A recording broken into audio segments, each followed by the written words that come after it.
She stepped off the train into nothing. No husband, no home. Just three mountain men and a wilderness that could kill her before winter ended. The letter had promised safety. The letter had lied. But going back meant death.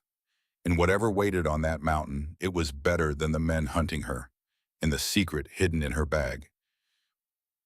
Now, let's return to Silver Plume, where everything begins to unravel. She stepped off the train into nothing. No husband waiting on the platform. No house on the horizon. No welcome of any kind.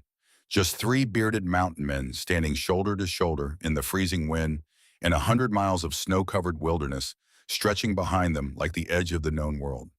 The letter had promised a home. The letter had promised safety. The letter had promised a new beginning. The letter had lied. And yet, as the narrow-gauge locomotive hissed its final breath of white steam into the bitter November air of 1873, the young woman clutching a battered leather valise against her chest knew one thing with absolute certainty. She could not go back. Going back meant death. And whatever waited for her on that frozen mountain, however terrible, however lonely, however far from everything she had ever known, it was better than the alternative. It was better than the men who were looking for her. It was better than the truth hidden in the false bottom of her bag. Before we go further into this story, if you are new here, take a moment to hit that subscribe button. I share new frontier stories every week, and I would love to have you along for the ride. Drop a comment below and tell me where you are listening from tonight.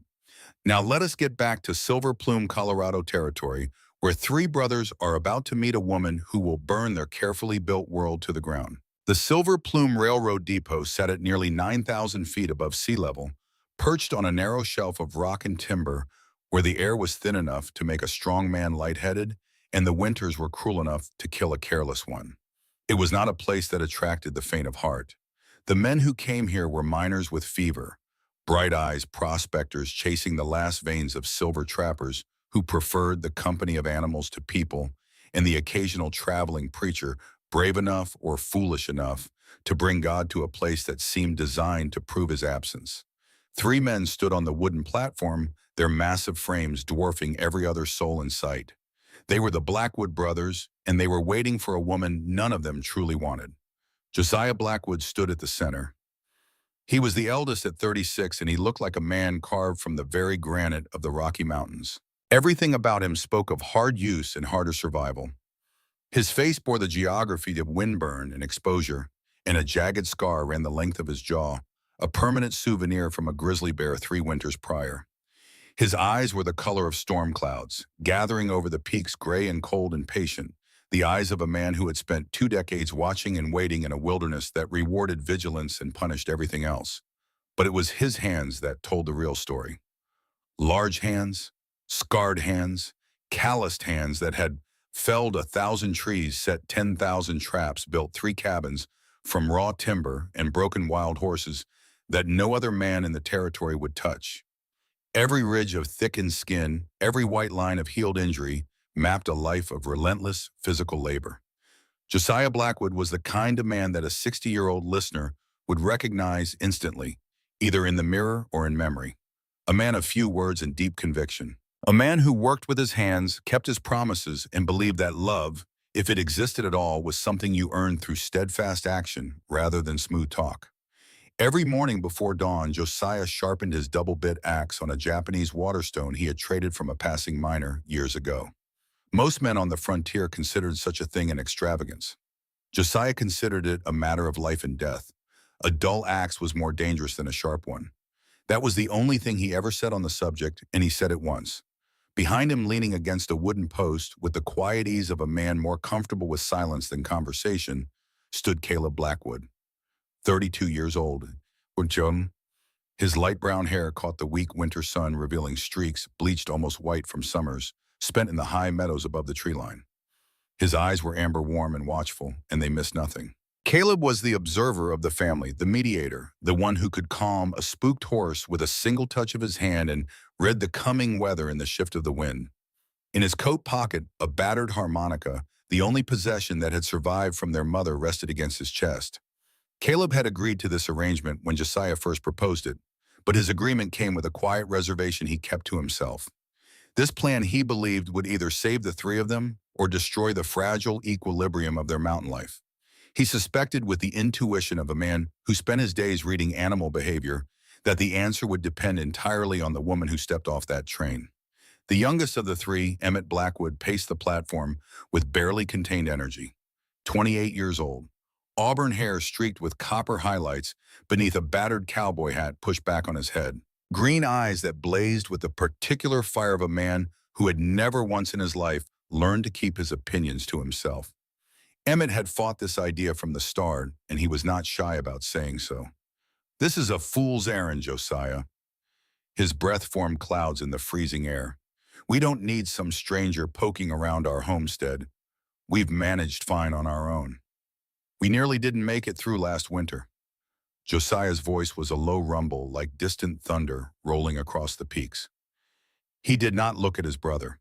"I pulled you out of that snowdrift half frozen with a dislocated shoulder. Caleb spent 2 weeks burning with fever because nobody was tending the cabin while we were both out running trap lines.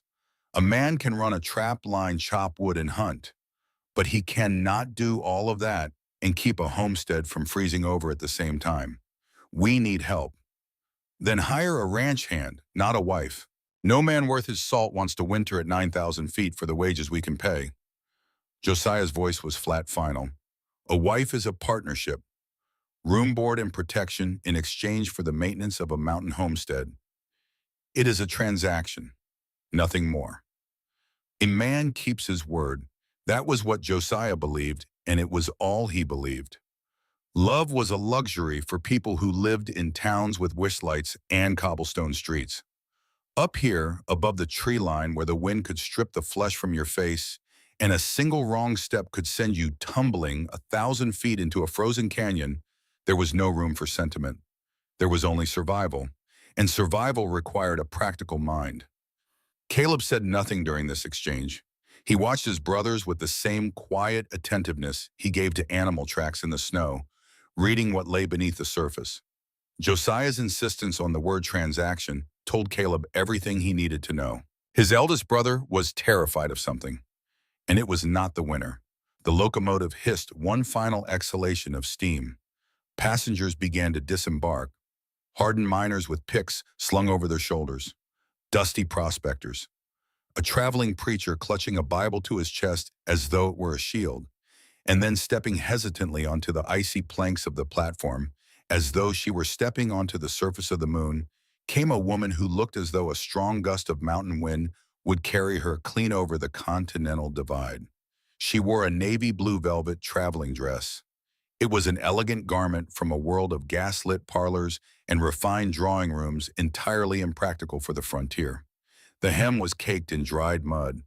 The cuffs were fraying at the edges, but the cut and quality of the fabric whispered of a life far more refined than the one she had claimed in her letters. She clutched a single battered leather valise against her body, with both arms holding it the way a mother might hold an infant as though it contained something infinitely more precious than clothing. Her honey blonde hair, partially pinned beneath a modest traveling hat, had come loose in soft tendrils around her face and temples.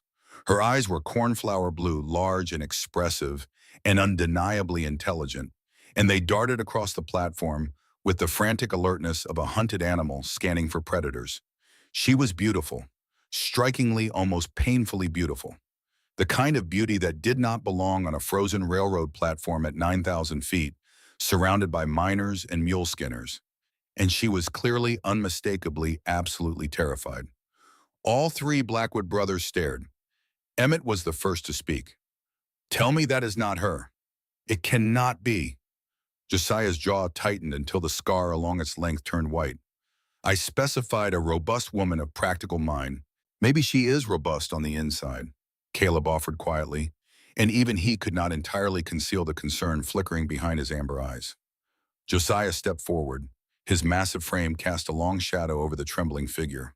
She looked up, and up, her cornflower eyes widened as she took in the full measure of the man she had agreed to marry.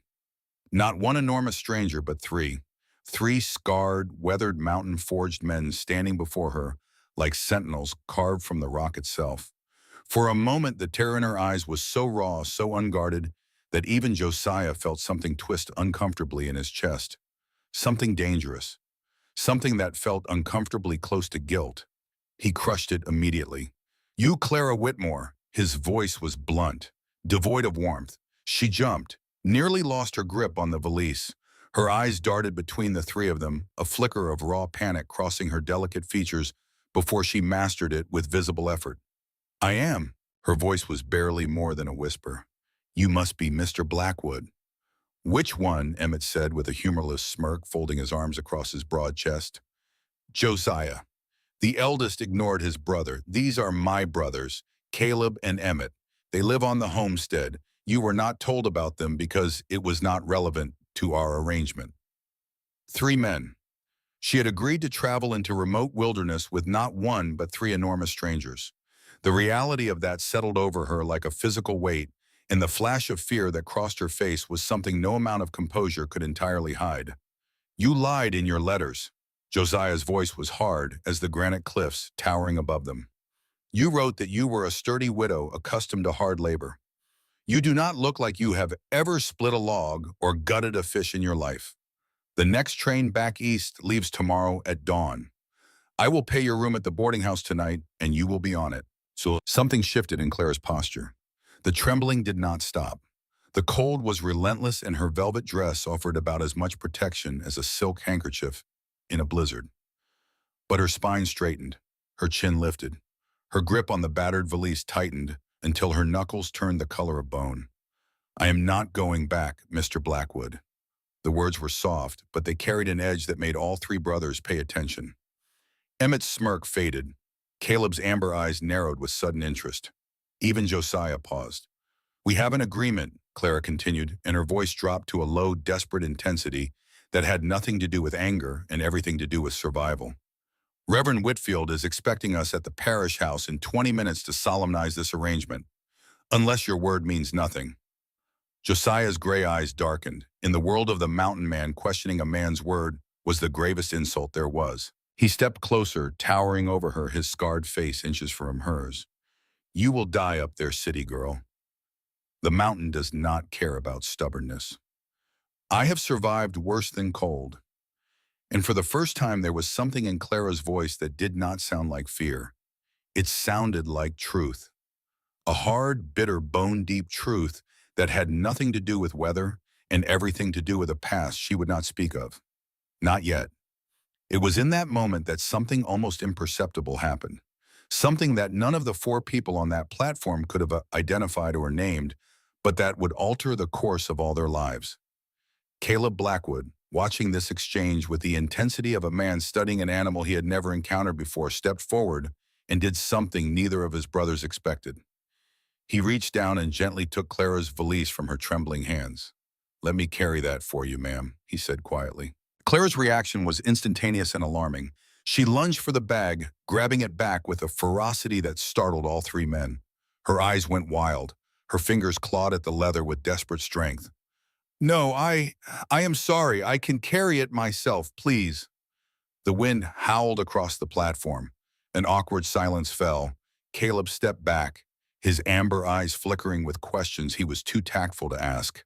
But in that single moment, something registered in the back of his mind. The way she clutched that bag. The way her entire body had gone rigid with a panic that had nothing to do with pride and everything to do with protection. As though her very life depended on what was inside. Caleb said nothing, but he filed the observation away in the same quiet, methodical manner he used to catalog animal tracks and weather patterns. He did not forget. Josiah, against his better judgment and against Emmett's vocal objections, led them through the frozen streets of Silver Plume to the small wooden church where Reverend Samuel Whitfield waited. The walk was brief but brutal in the cold. Clara's thin leather boots, designed for Philadelphia sidewalks, slipped repeatedly on the icy boardwalk. Each time she stumbled, she caught herself before any of the brothers could offer help, her jaw set with a determination that bordered on the absurd. Emmett walked behind them, shaking his head. "She will be dead by Christmas," he muttered to Caleb. "Maybe," Caleb replied softly, "but I do not think so." The ceremony in Reverend Whitfield's church was as cold and perfunctory as the November wind rattling the stained glass windows.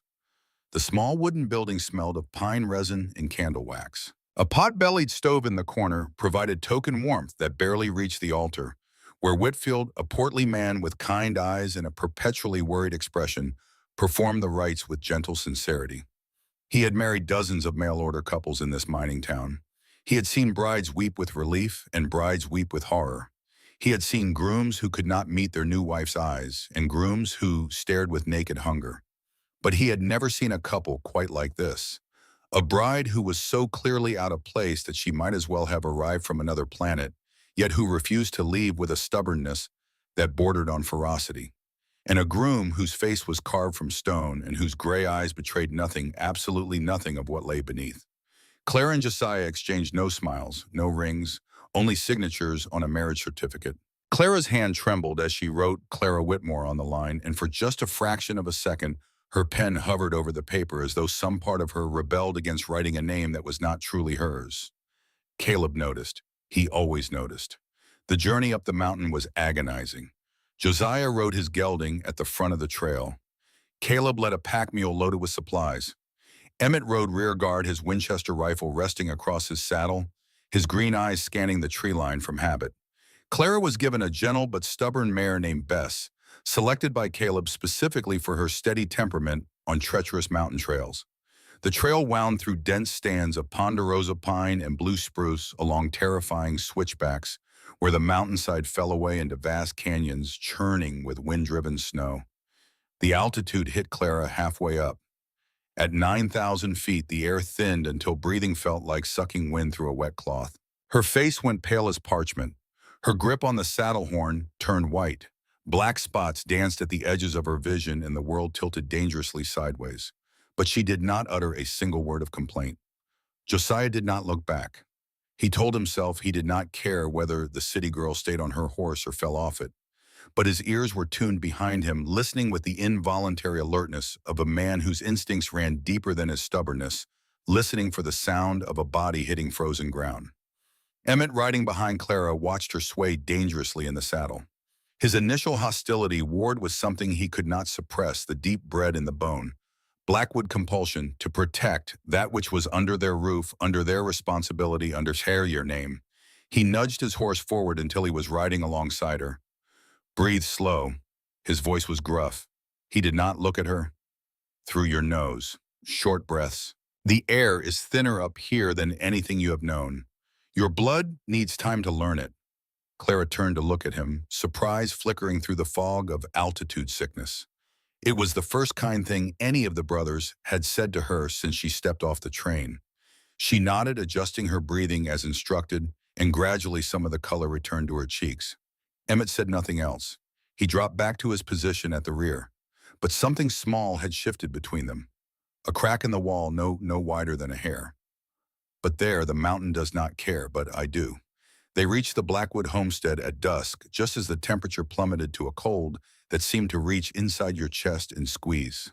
The property was not a single cabin, but a small compound, a testament to years of backbreaking labor by three men who had carved their existence from the raw wilderness. The main cabin was a large, sturdy structure built of thick pine logs sealed with mud and chinked against the wind. It had a central great room with a massive stone fireplace, a kitchen area with a cast iron stove, and two sleeping lofts accessible by wooden ladders. Attached to the main cabin by a covered breezeway was a smaller cabin that served as Emmett's quarters. Beyond that, a lean-to-shelter for the mules, a smokehouse for preserving meat, a root cellar dug into the hillside, and a corral built of split rail fencing. It was primitive. It was remote. It was built entirely for function and not an ounce for comfort. There were no curtains on the windows, no flowers in pots on the sill, no softness of any kind. It was the architecture of survival, not of living. A place where men existed between the demands of the wilderness and the shelter of thick walls and nothing more. Clara stood in the main cabin's great room, her battered valise still clutched against her chest, and took in the stark reality of her new life. A rough-hewn table, a single wash basin, walls hung with steel traps and snowshoes and stretched animal pelts. The smell of pine smoke, old leather, and the faint, wild musk of men who spent their lives outdoors. Not a single book, not a single picture, not a single thing that suggested a life beyond mere endurance. Josiah laid out the sleeping arrangements with military efficiency. The smaller loft is yours. Private. Caleb and I sleep in the main loft. Emmett has his own cabin. You will have your own space. A flicker of relief crossed Clara's face that she could not entirely hide, and Josiah noticed it, and something about that flicker of fear in a woman's eyes when she considered the sleeping arrangements in a house full of strange men made his jaw tighten in a way that had nothing to do with anger and everything to do with a sudden fierce protective instinct he did not want to examine. Flour and salt pork are in the larder, he continued, hanging his heavy canvas coat on a peg by the door. I will show you the well tomorrow. The stove needs feeding every 4 hours through the night, or the water pipes will freeze and crack. Caleb handles the animals. Emmett runs the far trap line. I do the timber cutting and the near traps. Your job is the cabin. Everything inside these 4 walls is your responsibility. He paused, then added almost as an afterthought, assuming you do not freeze to death tonight. It was not a joke. Nothing about Josiah Blackwood suggested he was capable of humor. Clara set her precious valise down with the care of a woman placing a sleeping child in its cradle. She tucked it into the deepest corner of her loft where it would be hidden from casual view. Then she squared her narrow shoulders, unpinned her hat with fingers still trembling from the cold, and said quietly, I will make supper. What followed was a domestic catastrophe that would have been comedic if the stakes were not so desperately high.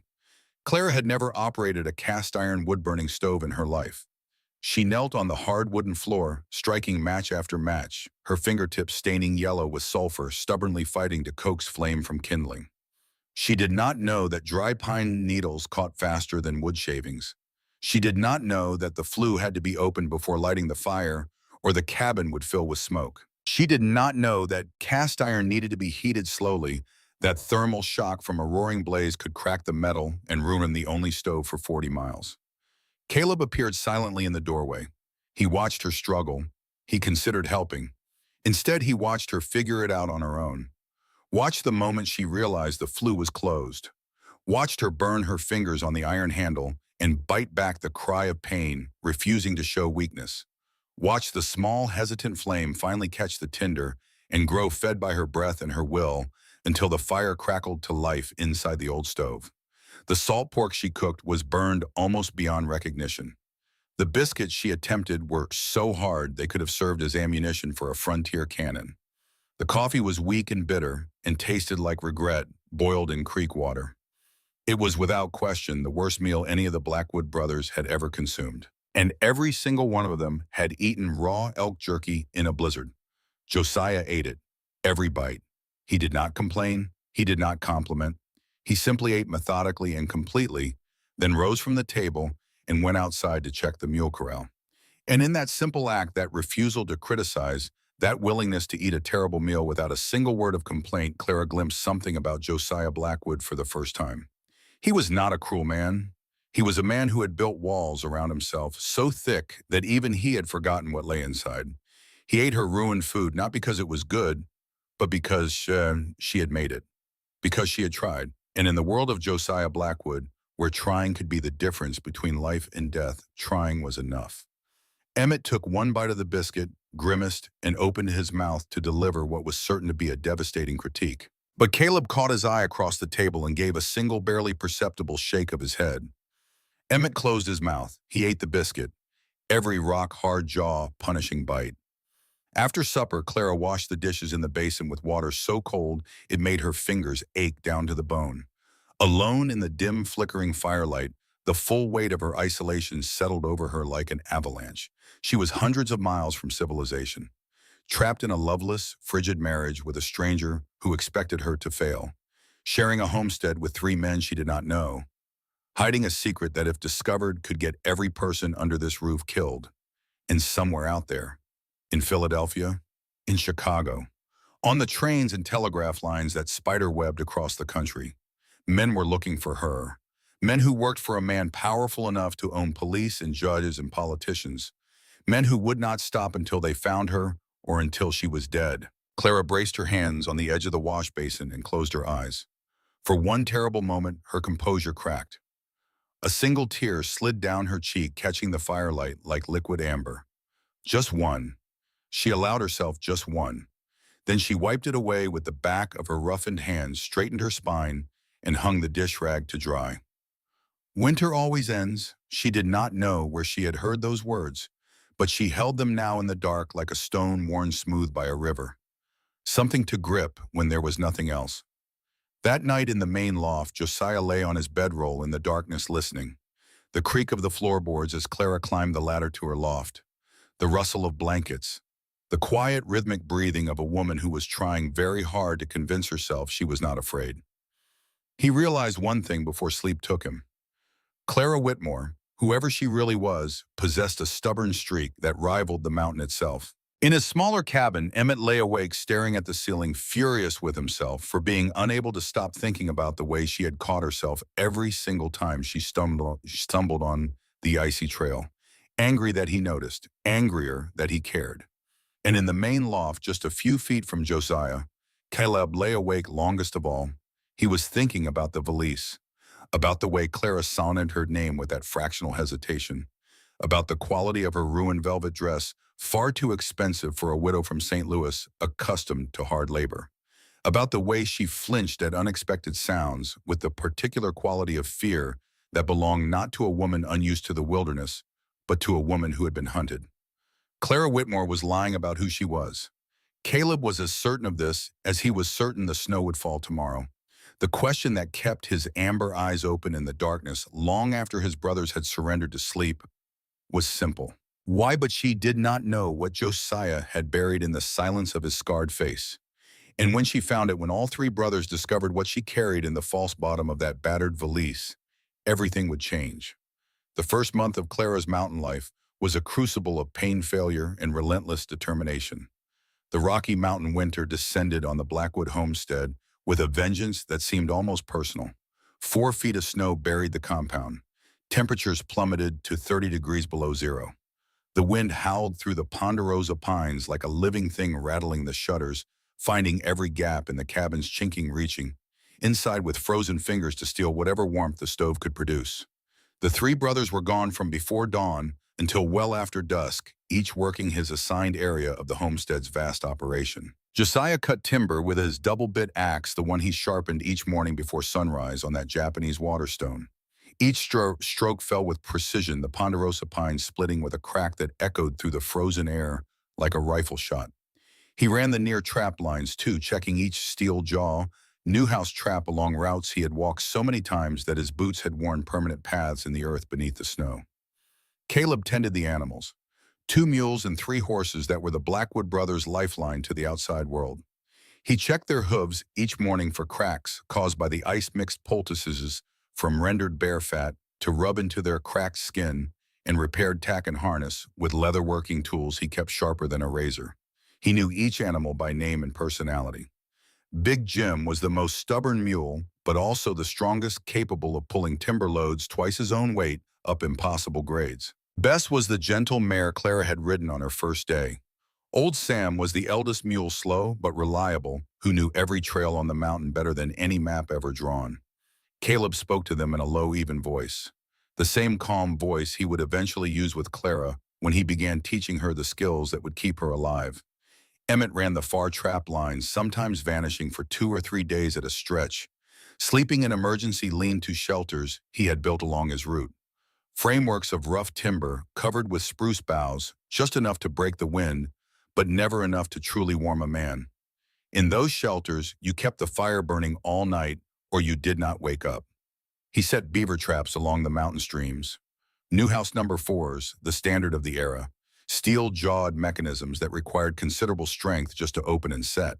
Each beaver pelt fetched $2 to $3 at the trading post, and in a time when a factory worker back east earned $1 a day, that was significant money. But the price of earning it was brutal. Hands plunged into ice water to set traps along frozen creek beds. Miles walked through hip-deep snow. Nights spent alone in the wilderness, where grizzly bears and mountain lions considered a sleeping man fair game. Clara was left behind, alone with the howling wind and the endless crushing labor of maintaining a homestead. Her hands told the story of her transformation. Hands that had once been soft and pristine, the hands of a woman who spent her days with pen and ink, filling columns of numbers in leather-bound ledgers, became within weeks a landscape of blisters, burns, and calluses. She learned to chop kindling without burying the hatchet in her shin, though she came dangerously close twice before she figured out the technique. The secret she discovered was to set the wood on the chopping block hold, the small axe at a 45-degree angle, and let the weight of the blade do the work instead of forcing it with arm strength. Caleb taught her this not with words but by chopping 3 pieces in front of her, letting her observe the rhythm, the angle, the way he inhaled on the upswing and exhaled on the downstroke. She watched. She always watched. She learned to haul water from the half-frozen creek 100 yards below the cabin, smashing through the new ice each morning with a heavy iron rod that raised blisters on her palms that broke and bled and froze in the bitter air. The creek ran down from snowmelt high on the peaks, and the water was the cleanest, coldest she had ever tasted, carrying the mineral flavor of granite and ancient stone. Each morning trip to break the ice, fill 2 heavy wooden buckets, and haul them back up the slope to the cabin took 15 minutes with the full load, her arms shaking her shoulders, screaming her breath, creating clouds in the thin air. She learned to render tallow in a soap, stirring a pot of hot fat over the fire, adding wood ash in the precise ratio Caleb had taught her, pouring it into molds and waiting for it to harden in the cold. She learned to mend heavy canvas trousers with fingers so numb she could barely hold the needle, using a thick sailmaker's needle and wax thread from a small leather kit Caleb kept. She learned to smoke venison for preservation, hanging strips of meat in the smokehouse, keeping a low fire of hickory wood burning evenly for 3 days, checking the temperature by hand because too hot would cook the meat instead of curing it, and too cool would not preserve it through the long winter months ahead. She ruined 3 batches of bread before she understood that the altitude affected how dough rose, that the thin air at 9,000 feet changed the chemistry of yeast and flour and water in ways that no recipe written at sea level could account for. She let the cabin fire die one afternoon and spent a terrifying hour relighting it, her breath visible in the rapidly cooling air, knowing that if she failed, the water pipes would freeze and crack and there would be no fresh water until spring. Every task had its own rules. Every task had consequences for failure. And Clara, the woman with the systematic mind, who had once managed ledgers worth millions of dollars, approached each one the way she approached a column of figures. Observe the pattern, memorize the process, repeat until mastered. At night, alone in her small loft with nothing but wolf pelts and a thin woolen blanket for warmth, Clara lay awake and remembered. She remembered Philadelphia. The warm brick townhouse where she grew up with her widowed mother, the smell of lavender perfume in the hallway, the gaslit library where she had first discovered her love of numbers. Her mother had been a schoolteacher, a quiet woman of tremendous dignity who raised Clara alone after her father, a bookkeeper for a shipping company, died of typhoid when Clara was 7 years old. Numbers do not lie, Clara. Her mother used to say those words while pressing a mathematics primer into her daughter's hands at the kitchen table. People lie. Circumstances change. But numbers are always honest. If you learn to read them, you will always know the truth.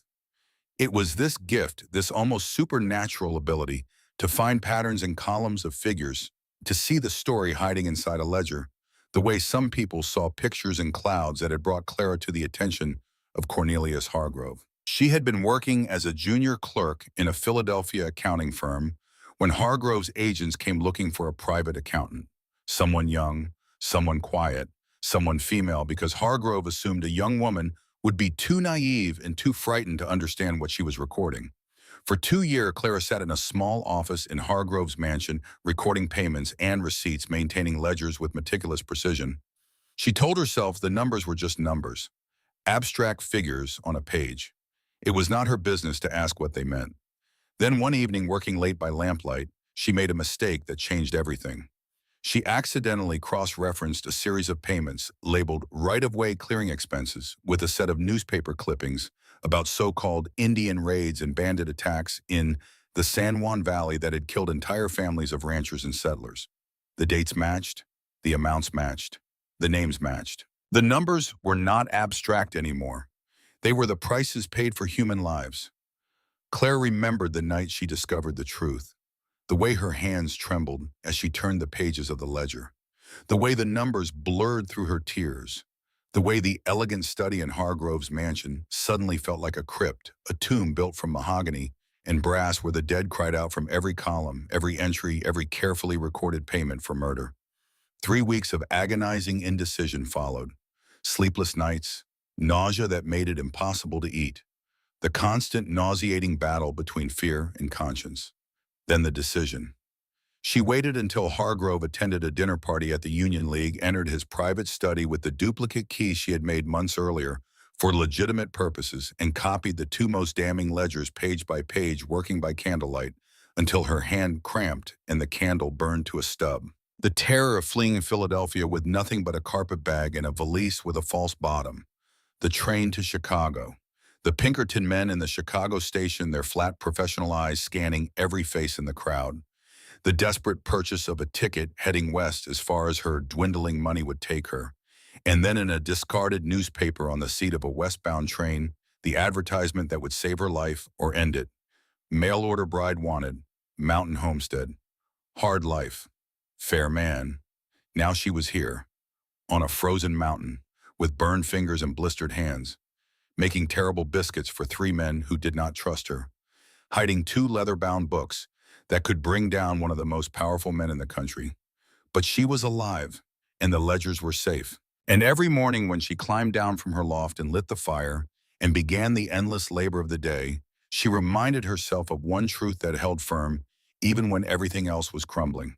This is the price of justice, and it is worth paying.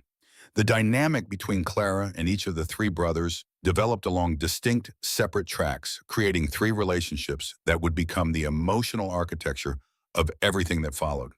With Josiah, interactions remained minimal, formal, and charged with an unspoken tension that neither of them acknowledged. Josiah was determined to maintain the transaction he had promised. He did not ask about her past. He did not make conversation. But Clara noticed the quiet ways he cared for her without ever acknowledging it. He never complained about her ruined meals. He simply ate them.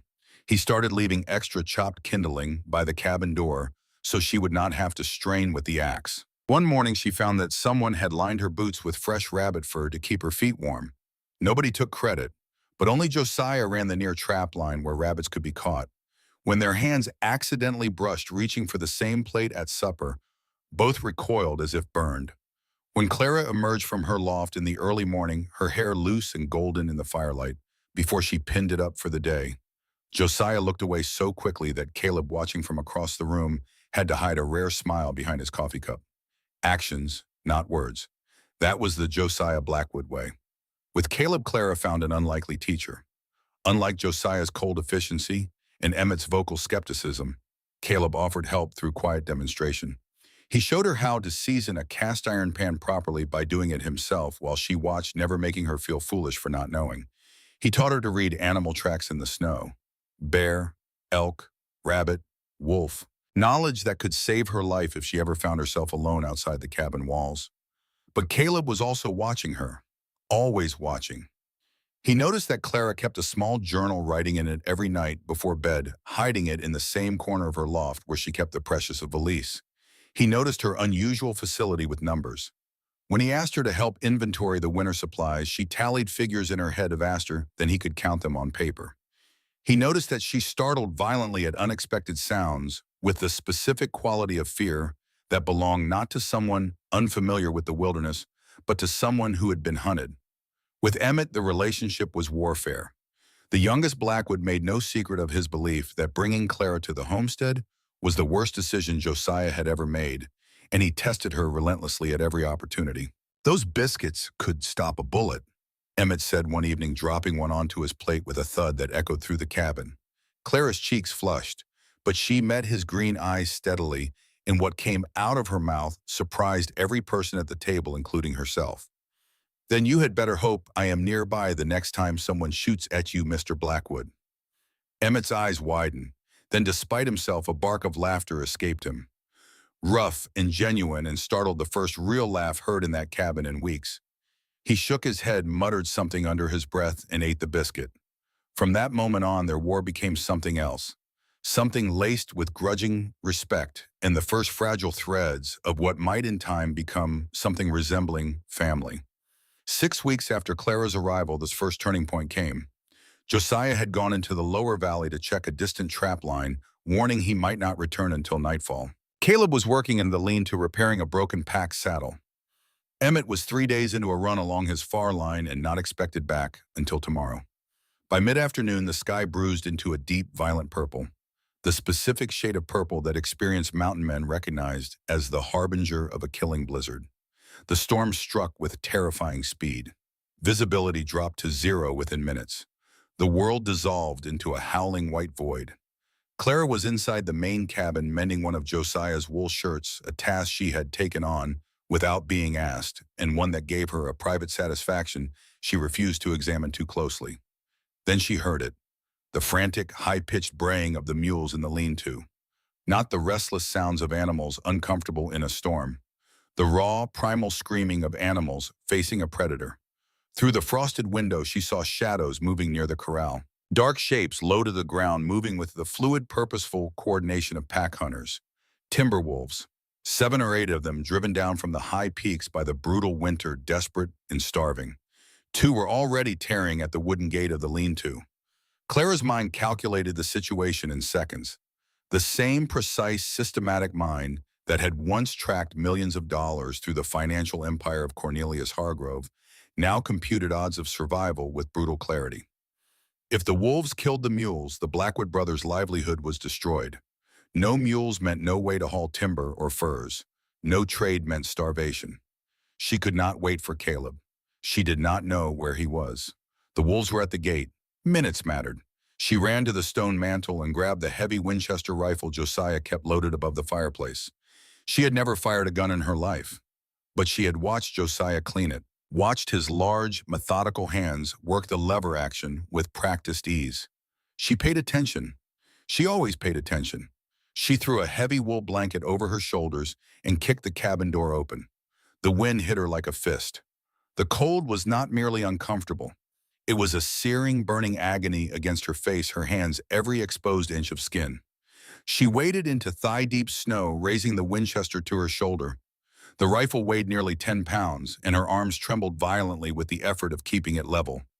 The lead wolf turned, a massive gray male with yellow eyes that seemed to lurk in the swirling snow. It saw her.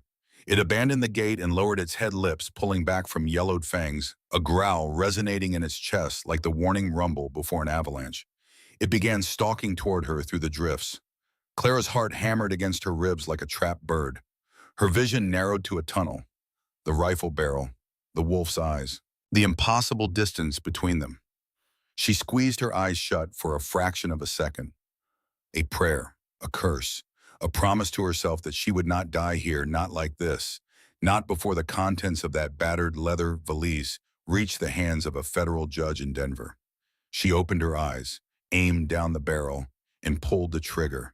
The recoil slammed into her shoulder like a kicking horse, knocking her backward into the snow. Pain exploded through her shoulder and collarbone. She scrambled up, gasping, and worked the lever action with numb fingers. Pull down, push up, the way she had watched Josiah do it. But it was not necessary. The lead wolf lay motionless in the snow, a dark stain spreading beneath it. The rest of the pack wheeled and vanished into the whiteout, swallowed by the blizzard, as though they had never existed. When Josiah staggered through the blizzard 2 hours later, half frozen and exhausted, he stopped dead at the sight of the dead wolf near the lean-to. Inside the cabin, Clara sat by the fire, her face white as chalk, nursing a shoulder that was already turning deep purple. He knelt beside her chair, gently, so gently it seemed impossible for hands that could fell a tree in minutes. He pushed the fabric of her dress aside to examine the bruise spreading across her shoulder and collarbone. His calloused fingers were warm against her cold skin, and Clara shivered, not from the temperature. "You could have been killed," Josiah murmured, his gray eyes meeting her blue ones with an intensity that compressed the air between them. "I told you I was not going to be a burden," Clara whispered. They remained like that, Josiah kneeling, his hand on her shoulder, Clara looking down into his eyes, the fire crackling. And something profound and irreversible shifted in the foundation of what existed between them. That is what a good man does. He protects what matters. And in that moment, kneeling on the rough wooden floor of his cabin, Josiah Blackwood realized that Clara Whitmore Whoever she truly was had begun to matter. In the weeks that followed, something changed in the Blackwood homestead. Small things, wordless things, the language of people who have forgotten how to speak of tenderness. Josiah returned one evening to find something on the table that stopped him in his tracks. A pair of gloves. Heavy deerskin work gloves, hand-stitched with small, precise stitches lined with rabbit fur. Clara had cut and sewn them from a piece of deerskin Caleb brought back from his trap line, measuring Josiah's hands by observation alone. By watching him hold a coffee cup, grip an axe handle, pick up a plate. She had calculated the dimensions with the mathematical precision of a woman who once managed ledgers worth millions. He picked them up. They fit perfectly. He did not thank her. He did not know how. But when Clara glanced up from her mending, she saw that he was wearing them, and the ghost of something that was not quite a smile touched the scarred corner of Josiah Blackwood's mouth. That night, Clara found a small jar of wild honey on her shelf in the loft. A rare, expensive luxury bartered from the trading post miles down the mountain, left without a word, without explanation. Two gifts exchanged in silence in the language of people who have lost the ability to speak about what matters most.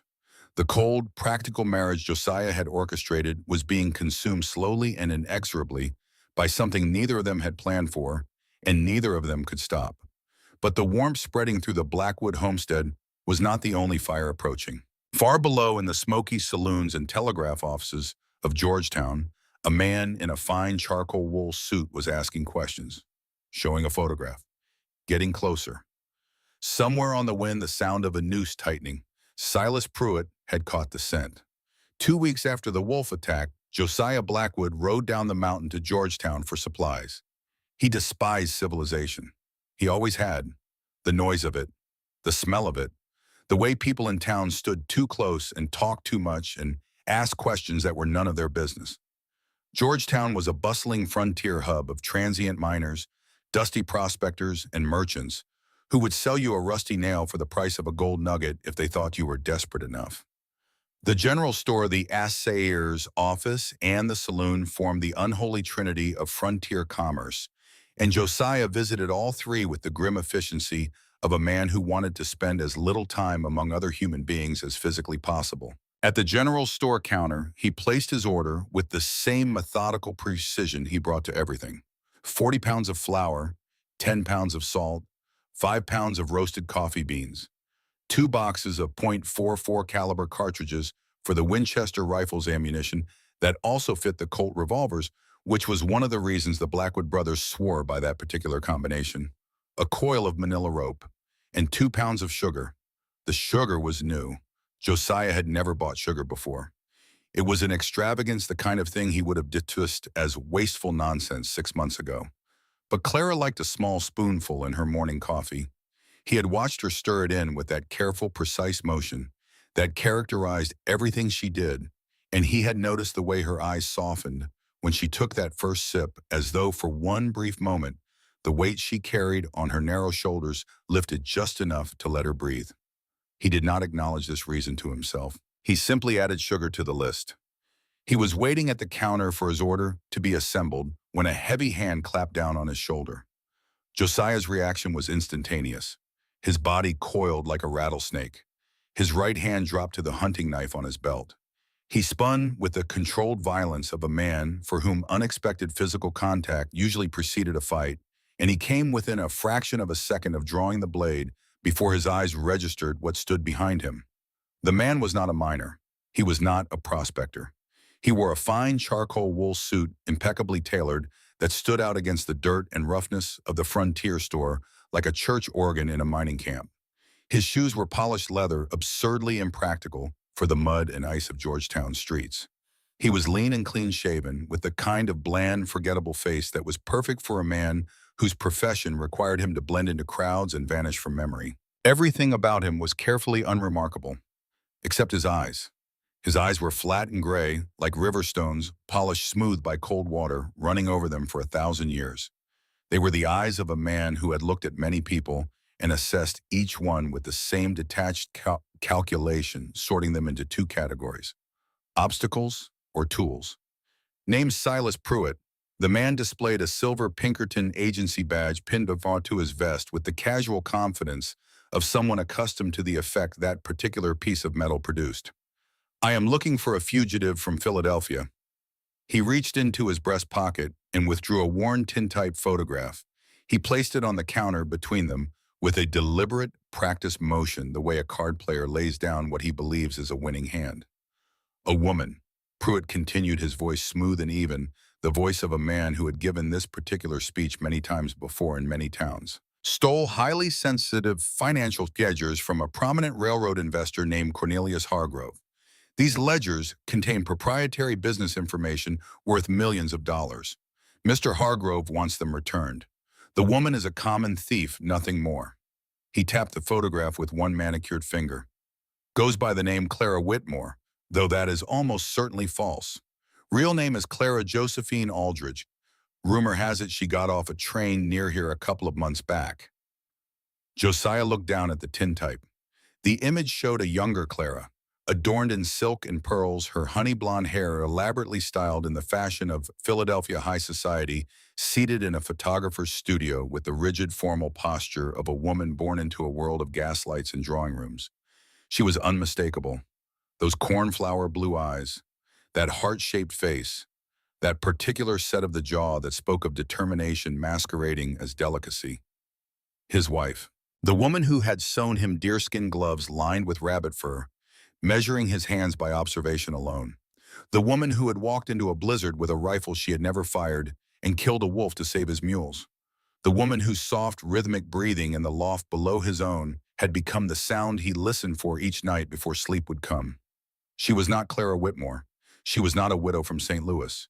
She was a fugitive hunted by one of the most powerful men in the country, and the hunter was standing 3 feet away smiling. Josiah kept his expression as flat and unreadable as a frozen pond. 20 years in the wilderness had given him an animal's ability to mask his reactions, to show nothing to a potential predator, to become stone when stone was what survival demanded. He slid the photograph back across the counter toward Pruitt. "Never seen her." His voice was a low, steady rumble. "Mountain is a big place, mister. A lot of folks come up here looking to disappear. Most of them just end up dead." Pruitt's smile vanished. His flat gray eyes narrowed, studying Josiah's face with the cold professional interest of a man reading a trail for signs of passage, searching for broken branches and disturbed earth. "Is that right? Because the station master in silver plume mentioned a rather large gentleman, fitting your exact description, hauling a city woman up the mountain about 6 weeks back. A mail-order bride," he said. "Station master drinks too much of his own moonshine," Josiah replied calmly. He dropped a silver dollar onto the counter for his supplies, hoisted the 50-pound sack of flour over his shoulder as though it were a pillow, and turned his back on the detective. "I would be careful if I were you, Mr. Blackwood," Pruitt said to his retreating back. Josiah stopped. He had not given his name. "Oh yes, I know who you are." Pruitt's smile returned, thin and sharp as a blade drawn across a whetstone. "Josiah Blackwood, you and your brothers run a trap line and timber operation up above Silver Plume. Recently married, according to the county records, to a woman named Clara Whitmore." He let the pause stretch. Funny coincidence, that name. Josiah did not turn around. His massive frame was perfectly still, but beneath his coat, every muscle was coiled with the readiness of a predator who has been cornered and is calculating whether to fight or wait. "You have a nice setup up there, Blackwood. 3 brothers, a homestead, a good living. Shame if it all went away because of a woman you barely know. Harboring a fugitive is a federal offense. Think about that." Josiah walked out into the cold without another word. But as he mounted his gelding and pointed it toward the mountain trail, his mind was a thunderstorm of calculations. Pruitt knew his name, knew about the homestead, knew about the marriage. The station master in Silver Plume had talked because of course he had. Gossip was the currency of frontier towns, more valuable than silver and traded just as freely.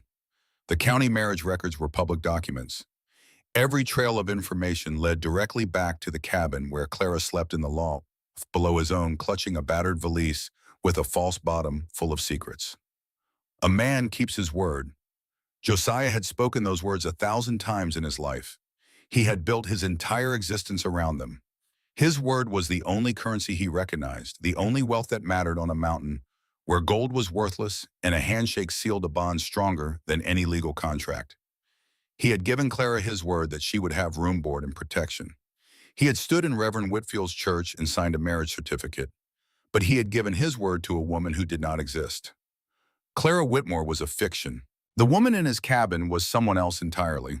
Someone with a real name and a real past, and enemies powerful enough to hire Pinkerton detectives. The question burning in Josiah's chest as he rode through the freezing air was not whether Clara had lied. She had. The question was whether the lie changed anything that mattered. He did not ride straight home. He spent 3 grueling hours weaving through treacherous switchbacks, crossing half-frozen streams to break his trail, doubling back through dense stands of spruce and pine. He stopped frequently to scan the terrain behind him, watching for the telltale signs of pursuit. Disturbed snow, broken branches, the flash of movement that did not belong to the natural rhythm of the forest. He was not followed. But he knew with the certainty of a man who had tracked prey for 20 years that Silas Pruitt was not the kind of hunter who chased his quarry directly. He was the kind who waited, who watched, who hired others to flush the game toward the guns. By the time Josiah reached the homestead, the moon was high and full, casting long skeletal shadows of bare aspens across the snow. The cabin windows glowed with warm firelight. Smoke curled from the chimney in a lazy spiral that dissolved into the stars. It was the picture of frontier domesticity, a home, a hearth, a life built from nothing by 3 men and their own bleeding hands. And it was all balanced on a lie. Clara was waiting up, mending one of Josiah's woolen socks by the firelight. The golden glow caught the coppery strands in her honey blonde hair and softened her features, and when she looked up at the sound of the door, a tentative smile touched her lips. A fragile, growing thing, that smile. It had appeared more frequently in recent weeks, a little warmer each time, a little less guarded. It was the kind of smile that made Josiah's chest tighten in ways he could not afford. The smile faltered and died when she saw the storm brewing in his gray eyes. Josiah dropped the supplies heavily onto the floor. He barred the heavy oak door behind him. He did not remove his coat. He stood towering over her, and the silence in the cabin stretched and stretched until it felt like a bowstring drawn to the breaking point. Cornelius Hargrove. 2 words, spoken softly, and all the color drained from Clara's face as though someone had pulled out a plug and let the blood run out of her. The socks slipped out from her fingers and fell to the floor. She shrank back in her chair, the breath hitching in her throat with a sound that was almost but not quite a sob. "How," she whispered. "A Pinkerton man named Silas Pruitt is down in Georgetown." Josiah's voice was devoid of anger, but heavy with something worse. The weight of betrayal. The cold, crushing realization that the woman he had begun to trust, begun to feel things about that he had no name for, had been lying to him since the moment she stepped off the train. "He is flashing a tintype of you in your fancy Philadelphia silks. Says you stole financial ledgers from a railroad investor. Says your real name is Clara Josephine Aldridge. Says you are a common thief." He stepped closer. The firelight danced across his scarred jaw, throwing shadows that made his face look carved from something harder than flesh. "You told me you were a widow from St. Louis. You told me you were accustomed to hard labor." His voice dropped to a whisper, rougher than gravel dragged across stone. "Who did I marry, Clara? Who have I brought into my home, who is sleeping under my roof with my brothers?" Above them, in the main loft, Caleb lay absolutely still. His amber eyes were wide open in the darkness, his hand resting on his rifle. He heard every word. "Détendre." He did not move. He did not intervene. But the puzzle pieces he had been collecting for weeks, the valise, the hesitation when she signed her name, the facility with numbers, the way she flinched at unexpected sounds, with the particular fear of the hunted, all of them were clicking into place with devastating clarity. Clara closed her eyes. A single tear slid down her pale cheek, catching the firelight like liquid gold. She did not cower. She did not beg. She did not crumble. Instead, she stood up from the chair, squared her narrow shoulders, and faced the enormous scarred man before her with a dignity that was almost painful to witness. "My name is Clara Josephine Aldridge." Her voice was steady despite the tear still wet on her cheek. "And I am not a thief, Josiah. I am a witness." She walked to her loft and returned with the battered leather valise. The bag she had guarded with her life since the day she stepped off the train. The bag she had ripped from Caleb's gentle hands on the platform at Silver Plume with a ferocity that had startled 3 mountain men. With trembling but determined fingers, she pulled back the inner lining, revealing a false bottom that had been sewn with the meticulous precision of a woman who understood that details were the difference between life and death. From it, she extracted 2 thick leather-bound ledger books. She placed them on the table between herself and Josiah, and the weight of what they contained seemed to press down on the rough pine surface like a physical force.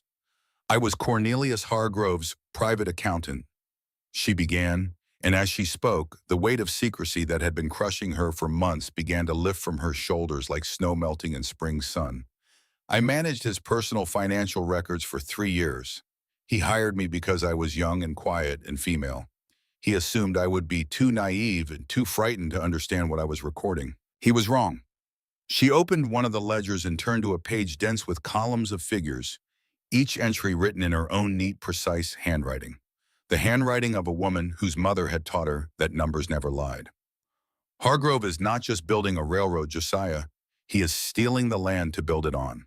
When the ranchers and settlers in the San Juan Valley refused to sell their property, he did not negotiate. He did not take them to court. He hired mercenaries, gunmen, outlaws, the worst men money can buy. And he had those families driven from their homes at gunpoint. The ones who fought back." Her voice caught, a crack in the composure she had maintained through months of terror and flight and desperate loneliness on a frozen mountain. "He had them killed, men, women, entire families, Josiah. He called it right-of-way clearing, like they were trees to be felled, brush to be burned. But they were not trees. They were people. And what he did to them was not clearing. It was slaughter, cold-blooded, systematic slaughter. Dozens of innocent people." She turned pages, pointing to entries with a finger that no longer trembled. The accountant in her had taken over the precise, analytical mind that saw patterns where others saw only numbers. "Every payment to the hired killers is recorded here. Every bribe to local marshals who looked the other way while families burned. Every forged deed. Every death disguised as an Indian raid or a bandit attack. It is all here in his own financial records in my handwriting, with dates and amounts and names. The names of the dead, the names of the killers, the names of the lawmen who were paid to call it justice." Josiah stared at the ledgers. The magnitude of what Clara held in her hands was staggering. These books did not merely document financial fraud. They documented mass murder orchestrated and financed by one of the most powerful men in the country, recorded with the same methodical precision that a rancher might use to track the sale of cattle. "Why you?" Josiah's voice was raw. "Why did you not go to the law?" "Because Hargrove owns the law." The bitterness in Clara's voice spoke of a woman who had learned this lesson at terrible cost. "He owns the police in Philadelphia, the politicians, the judges. Every institution that is supposed to protect innocent people has been purchased by the man who murdered them. If I had walked into any precinct house in Pennsylvania with these ledgers, where I would have been dead before nightfall. They would have found me floating in the Delaware River, and the books would have been ash." She moved closer to him. Her blue eyes blazed with a desperate, fierce conviction that transformed her delicate features into something fierce and unforgettable. "The only man with the authority and the integrity to prosecute Hargrove is federal judge Nathaniel Caldwell in Denver. I was trying to reach him, but Hargrove's men caught my trail in Chicago. I ran out of money. I ran out of places to hide. The matrimonial agency advertisement was my last desperate attempt to disappear, to buy myself time, to get close enough to Denver to deliver these ledgers to the one man who cannot be bought." Her voice dropped to a raw, cracked whisper that seemed to come from somewhere deeper than her throat, from the place where she had kept the truth locked away for months, feeding it in silence, guarding it with her life. "I never meant to trap you in my nightmare, Josiah. I never meant to put you or your brothers in danger. I just wanted to live long enough to see those families get justice, to see that monster answer for what he has done." The cabin was silent except for the crackle of the fire and the wind pressing against the shutters like a living thing trying to get inside. Clara stood before Josiah, tears streaming silently down her face, her hands clenched at her sides, waiting for the verdict, waiting for him to send her away. or turn her in, or simply walk out into the cold and leave her standing there with nothing but her terrible truth and a pair of ledgers that could bring down an empire. Josiah stood motionless for what felt like an eternity. Then slowly, like the first crack in a dam of ice that has held back a river all winter, his rigid posture softened. The hard line of his jaw loosened. The storm in his gray eyes shifted from anger to something far more complex. Fury and protectiveness, in admiration, in a tenderness so fierce, it was almost violent, all swirling together like the currents of a river in spring flood. He reached out with both of his large calloused hands and gently framed Clara's tear-streaked face. She flinched at the contact, the reflexive response of a woman who had spent months expecting every hand to be a threat. But his touch was impossibly gentle, and she grew still. He wiped a tear from her cheek with his thumb. "You should have told me," he murmured. "I was afraid." Her hands rose tentatively to rest against his broad chest. She could feel his heartbeat through the heavy fabric of his coat. Steady, powerful, like the rhythm of the mountain itself. "Afraid you would turn me in, or worse, that I would get you killed. You and Caleb and Emmett. You have built a life here. I had no right to risk it. I have wrestled grizzly bears." Something in Josiah's voice had changed. The coldness was gone. The flatness was gone. What replaced it was raw and burning, a fire that had been banked for years beneath ash and stone and the careful architecture of solitude. "I have survived winters that freeze the blood in your veins, and my brothers are cut from the same rock." His gray eyes locked onto hers with an intensity that seemed to compress the air between them into something dense and electric and almost impossible to breathe. "No man in a tailored suit is taking my wife from this mountain. The mountain does not care. But I do." He pulled her against him, and for the first time since their hollow vows in Reverend Whitfield's freezing church, he held her. Not as a transaction, not as an obligation, but as a man who had found something precious in the last place on earth he expected to find it, and who would burn the entire world to cinder and ash before he let it be taken from him. Clara buried her face in his chest. Her small frame shook with silent awes that were not born of fear, but of relief so overwhelming it was physically painful. For months she had carried this burden alone. For months she had lived in the constant shadow of pursuit, trusting no one, resting nowhere. And now, in the arms of a mountain man she had married out of desperation, she had finally found something she believed the world had taken from her permanently. Safety, belonging, home. The next morning, Josiah called a council at the heavy pine table. All three brothers sat on one side facing Clara across the scarred wood. The two ledgers lay open between them like evidence at a trial. Outside, the wind had died to a whisper, and the morning sun threw long golden shafts through the cabin windows, illuminating the dust motes that drifted through the still air. The mood was grave, charged with the weight of a decision that would alter every life at that table. Josiah had told Caleb and Emmett everything. Clara's true identity, Hargrove, the murders in the San Juan Valley, the Pinkerton detective in Georgetown. Caleb's response was characteristically measured. He studied the ledger entries with careful attention, his amber eyes moving across the columns of figures with the same quiet focus he brought to reading animal tracks in fresh snow. "These are meticulous records," he said. "If a federal judge sees these, Hargrove is finished. The evidence is irrefutable." Emmett's reaction was the opposite of measured. He shoved back from the table with enough force to send his chair scraping across the wooden floor, his green eyes blazing with a fury that made the air in the cabin feel dangerous. "So let me understand this," he said, his voice tight as a wire about to snap.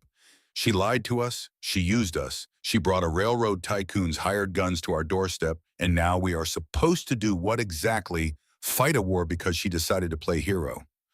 Clara flinched but held her ground.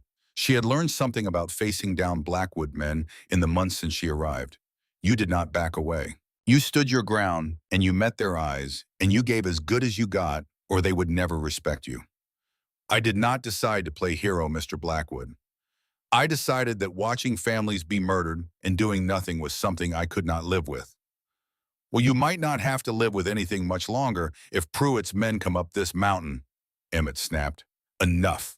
Josiah spoke a single word, and it carried the authority of a man who had led his family through 15 years of frontier hardship, who had buried his parents and raised his brothers and built a homestead from raw wilderness with nothing but an axe and his own stubborn refusal to quit. The question is not whether she lied. She did. The question is what we do now. He looked at each of his brothers in turn, gray eyes meeting amber, gray meeting green. The silent language of men who had survived together, bled together, frozen together, and never once failed each other. We can send her away. Put her on the next train east and pretend we never saw those ledgers.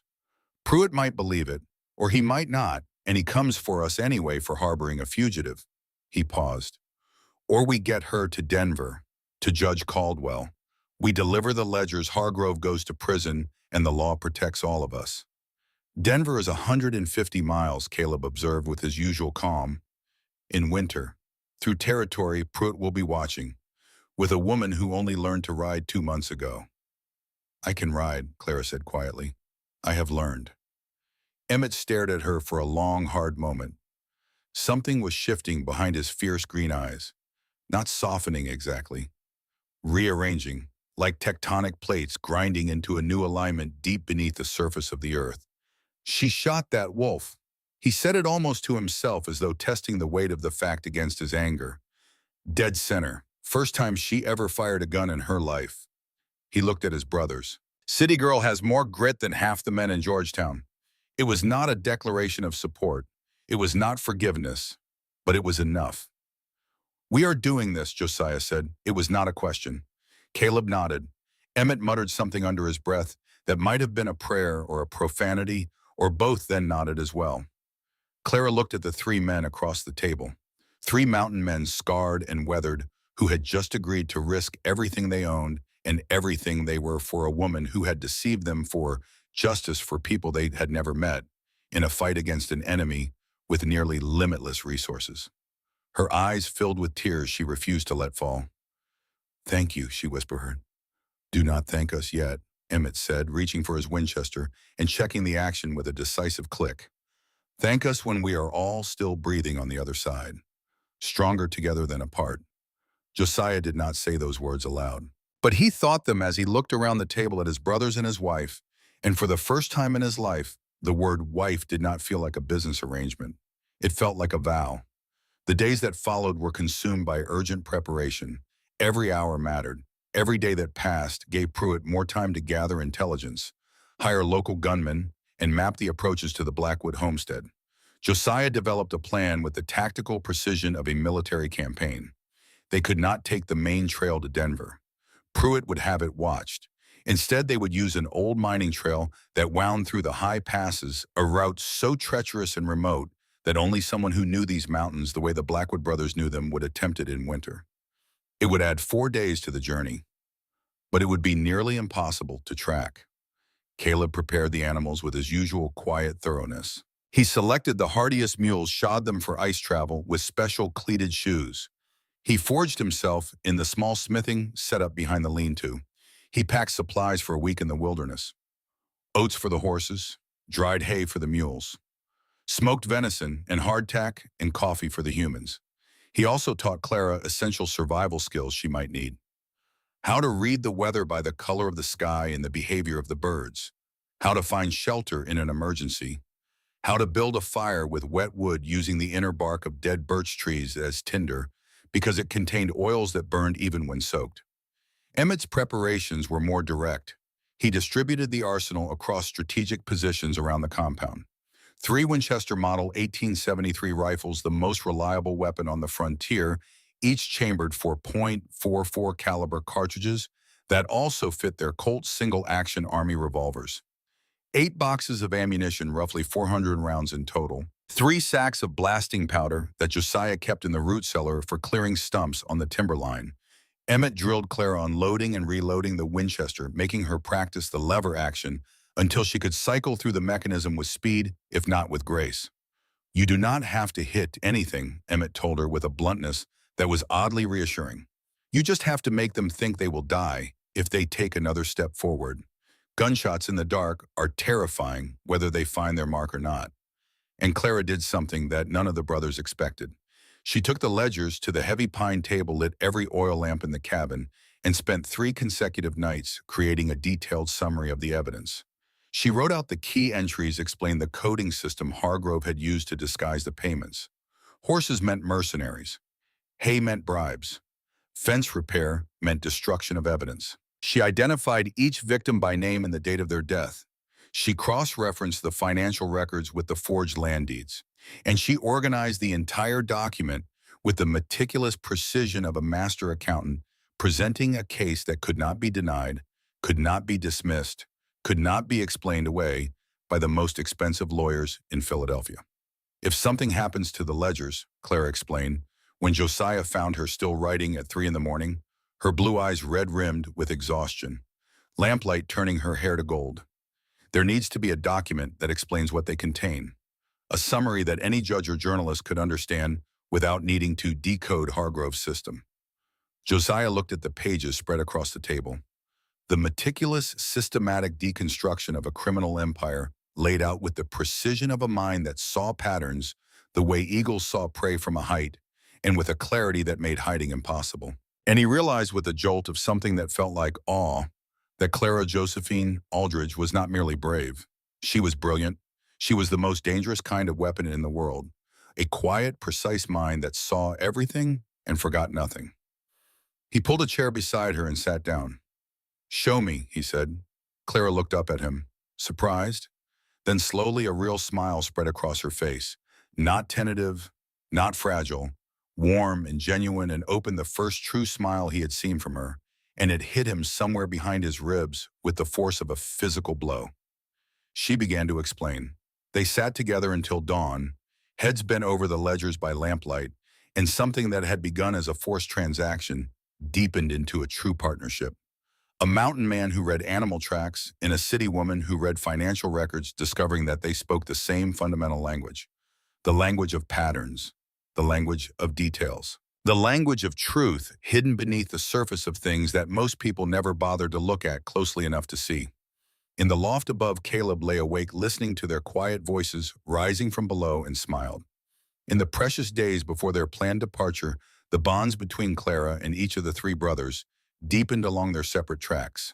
Josiah insisted on teaching Clara to shoot properly. They spent hours in the cold behind the cabin, Josiah standing behind her, his large hands guiding her arms, adjusting her grip on the Winchester, correcting her stance. His voice was patient in a way she had never heard from him before, as though teaching her to shoot was the first thing in their relationship that felt natural to him, the first language they truly shared. "The rifle is not heavy," he told her. "You are thinking of it as heavy. That is the problem. Stop fighting the weight. Think of it as part of you, an extension of your will. Where you look, it points. Where you want the bullet to go, it goes. Your body already knows how to do this. Your mind just needs to stop getting in the way." When she finally hit 3 targets in a row, tin cans balanced on fence posts at 50 yards, the pride in his gray eyes was so fierce and so unconcealed that Clara had to look away, overwhelmed by the intensity of it. Their evenings by the fire became a quiet ritual. Clara read aloud from a battered volume of Emerson she had found in the bottom of a supply crate, the only book in the cabin. Josiah listened, whittling a piece of cedar with his knife, the sharp, clean scent of the wood shavings mingling with the warmth of the fire. Neither spoke of what was growing between them, but when their eyes met across the firelit room, the air charged with an intensity that had nothing to do with temperature. Actions, not words. The Josiah Blackwood way. But the actions were speaking louder every day. Caleb's role evolved from quiet observer to trusted confidant. He was the brother Clara could talk to about the human things, the small things, the things that had nothing to do with ledgers or danger. He told her about the brothers' childhood, how their parents had died of cholera when Josiah was 15, how the eldest brother, barely more than a boy himself, had raised his 2 younger brothers alone in the wilderness, teaching them to hunt and trap and build, forging a family from grief and stubbornness and the absolute refusal to surrender. How they had built the homestead with their own hands over 5 years of labor that would have broken most men. In return, Clara shared fragments of herself, her love of mathematics, her mother who had taught her to read, her dream, foolish as it seemed now, of one day standing on the western shore and watching the sun set over the Pacific Ocean. "She belongs here," Caleb told Josiah one evening when Clara was outside feeding the chickens out of earshot, "whether she knows it yet or not. Josiah said nothing, but his scarred jaw tightened and his gray eyes went distant, seeing a future he had never permitted himself to imagine. Emmett's transformation was the most dramatic of all. The youngest Blackwood moved from open hostility to fierce protectiveness with the speed and totality of a summer storm rolling across the peaks. The turning point came when Clara, helping Emmett repair a section of the corral fence, drove a rusted nail through the heel of her palm. The wound was minor, blood and pain, but no real danger. Emmett's reaction was wildly disproportionate. He went pale. He cursed with a creativity that would have impressed a sailor. And then he took her injured hand in both of his and began cleaning and bandaging it with a gentleness so completely at odds with his rough exterior that it was almost comical. "Cannot have you getting lockjaw before we make it to Denver," he muttered, not meeting her eyes. "Josiah would skin me alive." Clara studied his bent auburn head as he wrapped her hand and understood something about Emmett Blackwood that perhaps even his brothers did not fully appreciate. Beneath the bluster and the temper, Emmett loved more fiercely than anyone she had ever known. His anger was not coldness. It was the overflow of a heart too full, a protectiveness so intense it could only express itself as fury. "Emmett, what?" "Thank you for everything." He looked up, startled. His green eyes met her blue ones, and for a single unguarded moment, his entire combative facade dropped away, revealing the young man underneath. Loyal, scared, ferociously devoted to his family. And this woman, this small, improbable, impossibly brave woman, had somehow become part of that family. "Do not go getting sentimental on me, Clara," Emmett said roughly, but he did not let go of her hand right away. 3 days before their planned departure for Denver, the world closed in around them. Boomer alerted first. The old blue-tick coonhound raised his head from his paws, hackles bristling along his spine, and let out a low rumbling growl that built from somewhere deep in his chest. Josiah and Emmett saddled up immediately and rode down to the lower trail to investigate. What they found turned Josiah's blood cold. Fresh tracks in the snow, at least 6 horses shod with iron, not the unshod ponies of passing Ute riders. The tracks circled the lower approaches to the homestead in a methodical pattern, mapping the terrain with professional thoroughness. Measuring distances, identifying sight lines, cataloging cover. Scouts. Pruitt was mapping the battlefield. "He is not coming himself," Josiah said, crouching in the snow, studying the track pattern with the same intensity he brought to reading elk trails. "He is hiring local muscle. Miners, drifters, men who know these mountains, men who can be bought for $20 and a bottle of whiskey." "How many?" Emmett asked, his hand resting on the Colt holstered at his hip. "Tracks suggest at least 6 riders, maybe more. He will want overwhelming numbers. Pruitt is not a fool." They returned to the cabin at a gallop. The timeline had accelerated. They could not afford to wait 3 more days. They needed to leave tonight under cover of darkness before Pruitt's men completed their reconnaissance and closed the net. But as Josiah was explaining the situation to Clara and Caleb around the table, urgency sharpening every word, Caleb delivered the news that changed everything. "The high pass is closed." His voice was quiet, and the simple statement fell on the room like a guillotine blade. "I checked this morning. An avalanche took out the upper trail 2 days ago. The snow is 20 feet deep across a quarter mile of the only passage through. It will not clear until the spring thaw." Silence. Absolute devastating silence. The main trail was watched. The high pass was blocked. They were trapped on the mountain with an enemy closing in from below and no way out above. Clara's face went white. She pressed her hand against the canvas satchel strapped beneath her coat, the one containing the ledgers wrapped in oilskin, and her fingers tightened on the fabric as though she could hold the truth itself in her fist. "Then we do not run." Josiah's gray eyes hardened to the color of steel left too long in the cold. "We fortify. We hold this ground. And when they come, we make them pay for every single step." Harder things have been survived. He had said that to himself 1,000 times over 20 years of mountain winters and grisly encounters and blizzards that tried to kill him and failed. He said it again now silently as he looked around the table at his brothers and his wife and understood that the next 24 hours would determine whether the Blackwood name lived on or died in the snow. That night, the last night before the storm, Caleb retired to the loft and Emmett crossed the breezeway to his cabin to catch what sleep they could before the assault they all knew was coming. The cabin grew quiet. The fire burned low, casting long amber shadows on the log walls. Outside, the mountain held its breath. Clara sat by the dying fire, the ledger satchel on her lap, her fingers running absently over the oilskin wrapping. She was afraid. Not of dying. She had made her peace with that possibility months ago on a train platform in Chicago, when she spotted the Pinkerton men scanning the crowd and understood the true reach of Hargrove's power. What she feared, what kept her awake in the orange glow of the embers, was getting these men killed. These three men who had taken her in, fed her, taught her to survive, who had become the only family she had known since her mother died. Josiah sat down beside her, not across the room, not at a careful distance, beside her close enough that their shoulders touched. Clara, she looked up, and what she saw in his gray eyes took her breath away. The walls were down, all of them.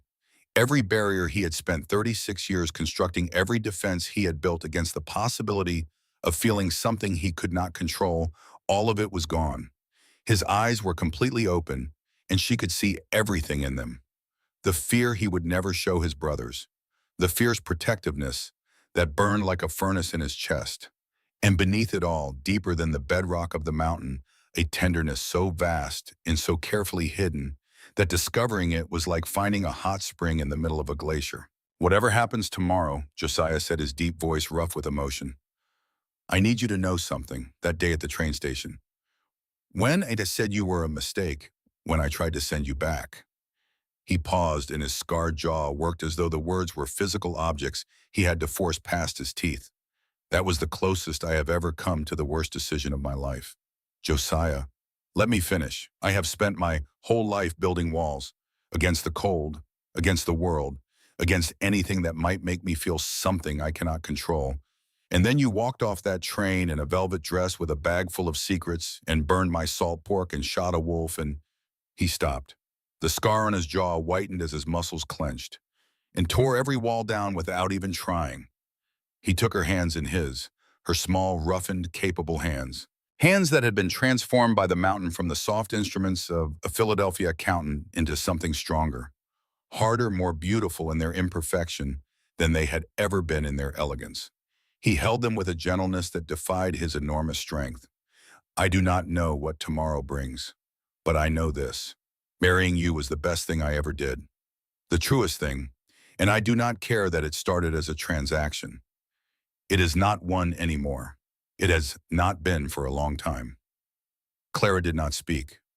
Words felt inadequate for this moment, this fragile, beautiful, terrifying moment of complete honesty between two people who had spent their entire lives hiding behind walls of different kinds. Hers built from secrecy and survival. His built from grief and solitude. Both crumbling now here in the firelight on the eve of a battle that might end everything. Instead of speaking, she lifted their joined hands and pressed her lips against his scarred knuckles. She felt his strong fingers tighten around hers. They sat together in the dying firelight, hands clasped, shoulders touching, drawing warmth from each other against the cold that was coming. Not just the cold of winter, the cold of violence and danger and the possibility that this fragile, hard-won happiness might be destroyed before it had truly begun. "Built this with our own hands." Josiah looked around the cabin, the walls he and his brothers had raised from raw timber.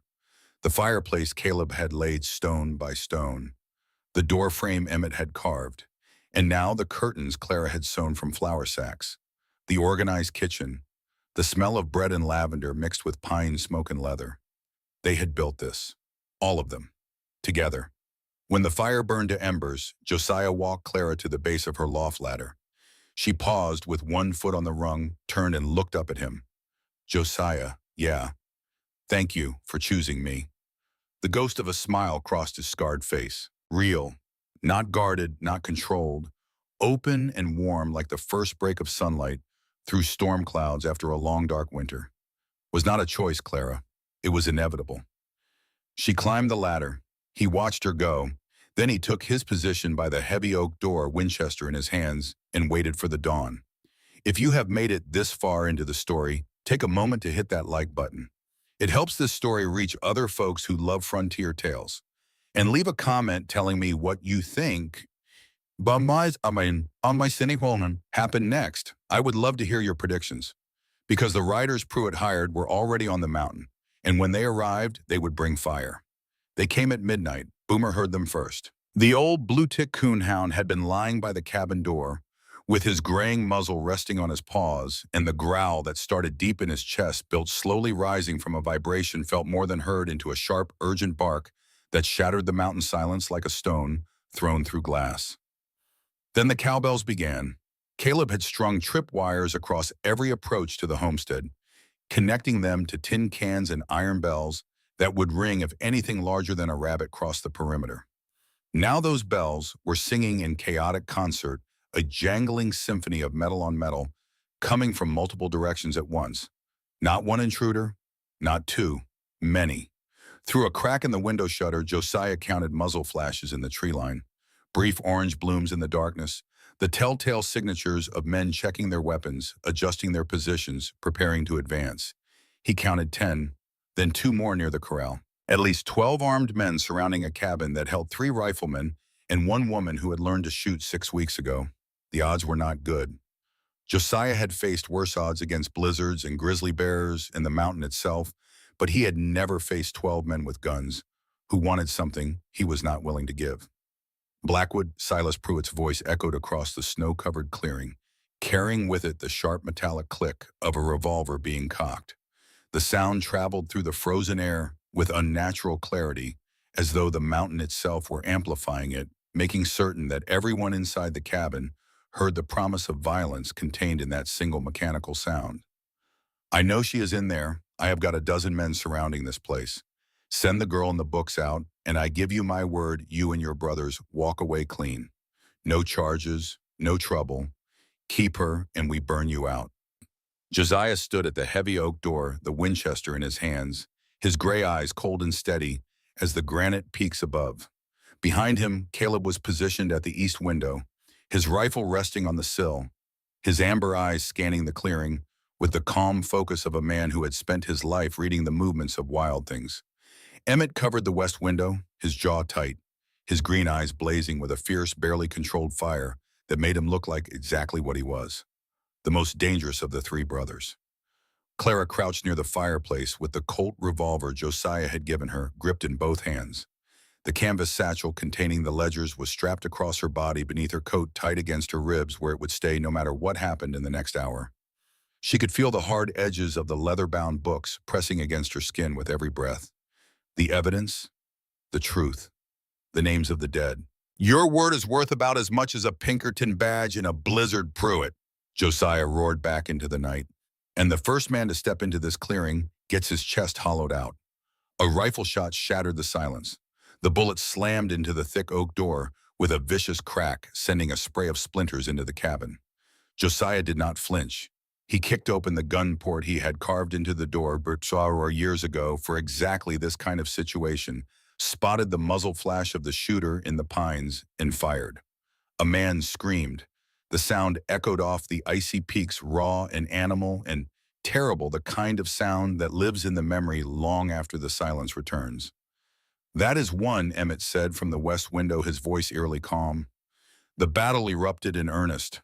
Gunfire poured from multiple positions in the tree line, bullets thudding into the thick pine logs of the cabin walls, shattering a window pane, sending showers of bark and splinters into the air. The noise was deafening, a continuous rolling thunder of percussion that shook the walls and filled the cabin with the acrid smell of black powder smoke. The brothers returned fire with the disciplined precision of men who had learned to make every resource count because waste on the frontier meant death. Josiah from the door, Caleb from the east, Emmett from the west. Each shot carefully aimed, each trigger pull measured and deliberate, conserving their 400 rounds of ammunition against an enemy who could afford to waste theirs. Clara's role became critical in ways none of them had anticipated. She became the reloader and the runner, keeping loaded rifles cycling to each brother's position.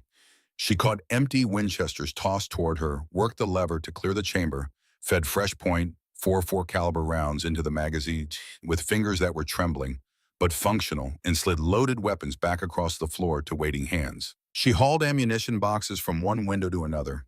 She kept the fire stoked so the cabin temperature would not plummet. She monitored the back wall for any attempt at flanking. "Reload," Emmett shouted, tossing his empty Winchester in Clara's direction without looking.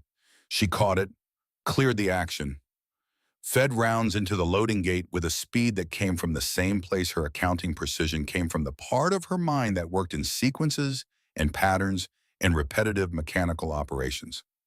She slid the loaded weapon back to him in under 20 seconds. Emmett glanced at her, startled by the speed. In the middle of a gunfight, surrounded by the crash of bullets, in the howl of wind, in the stink of powder smoke, the youngest Blackwood brother grinned.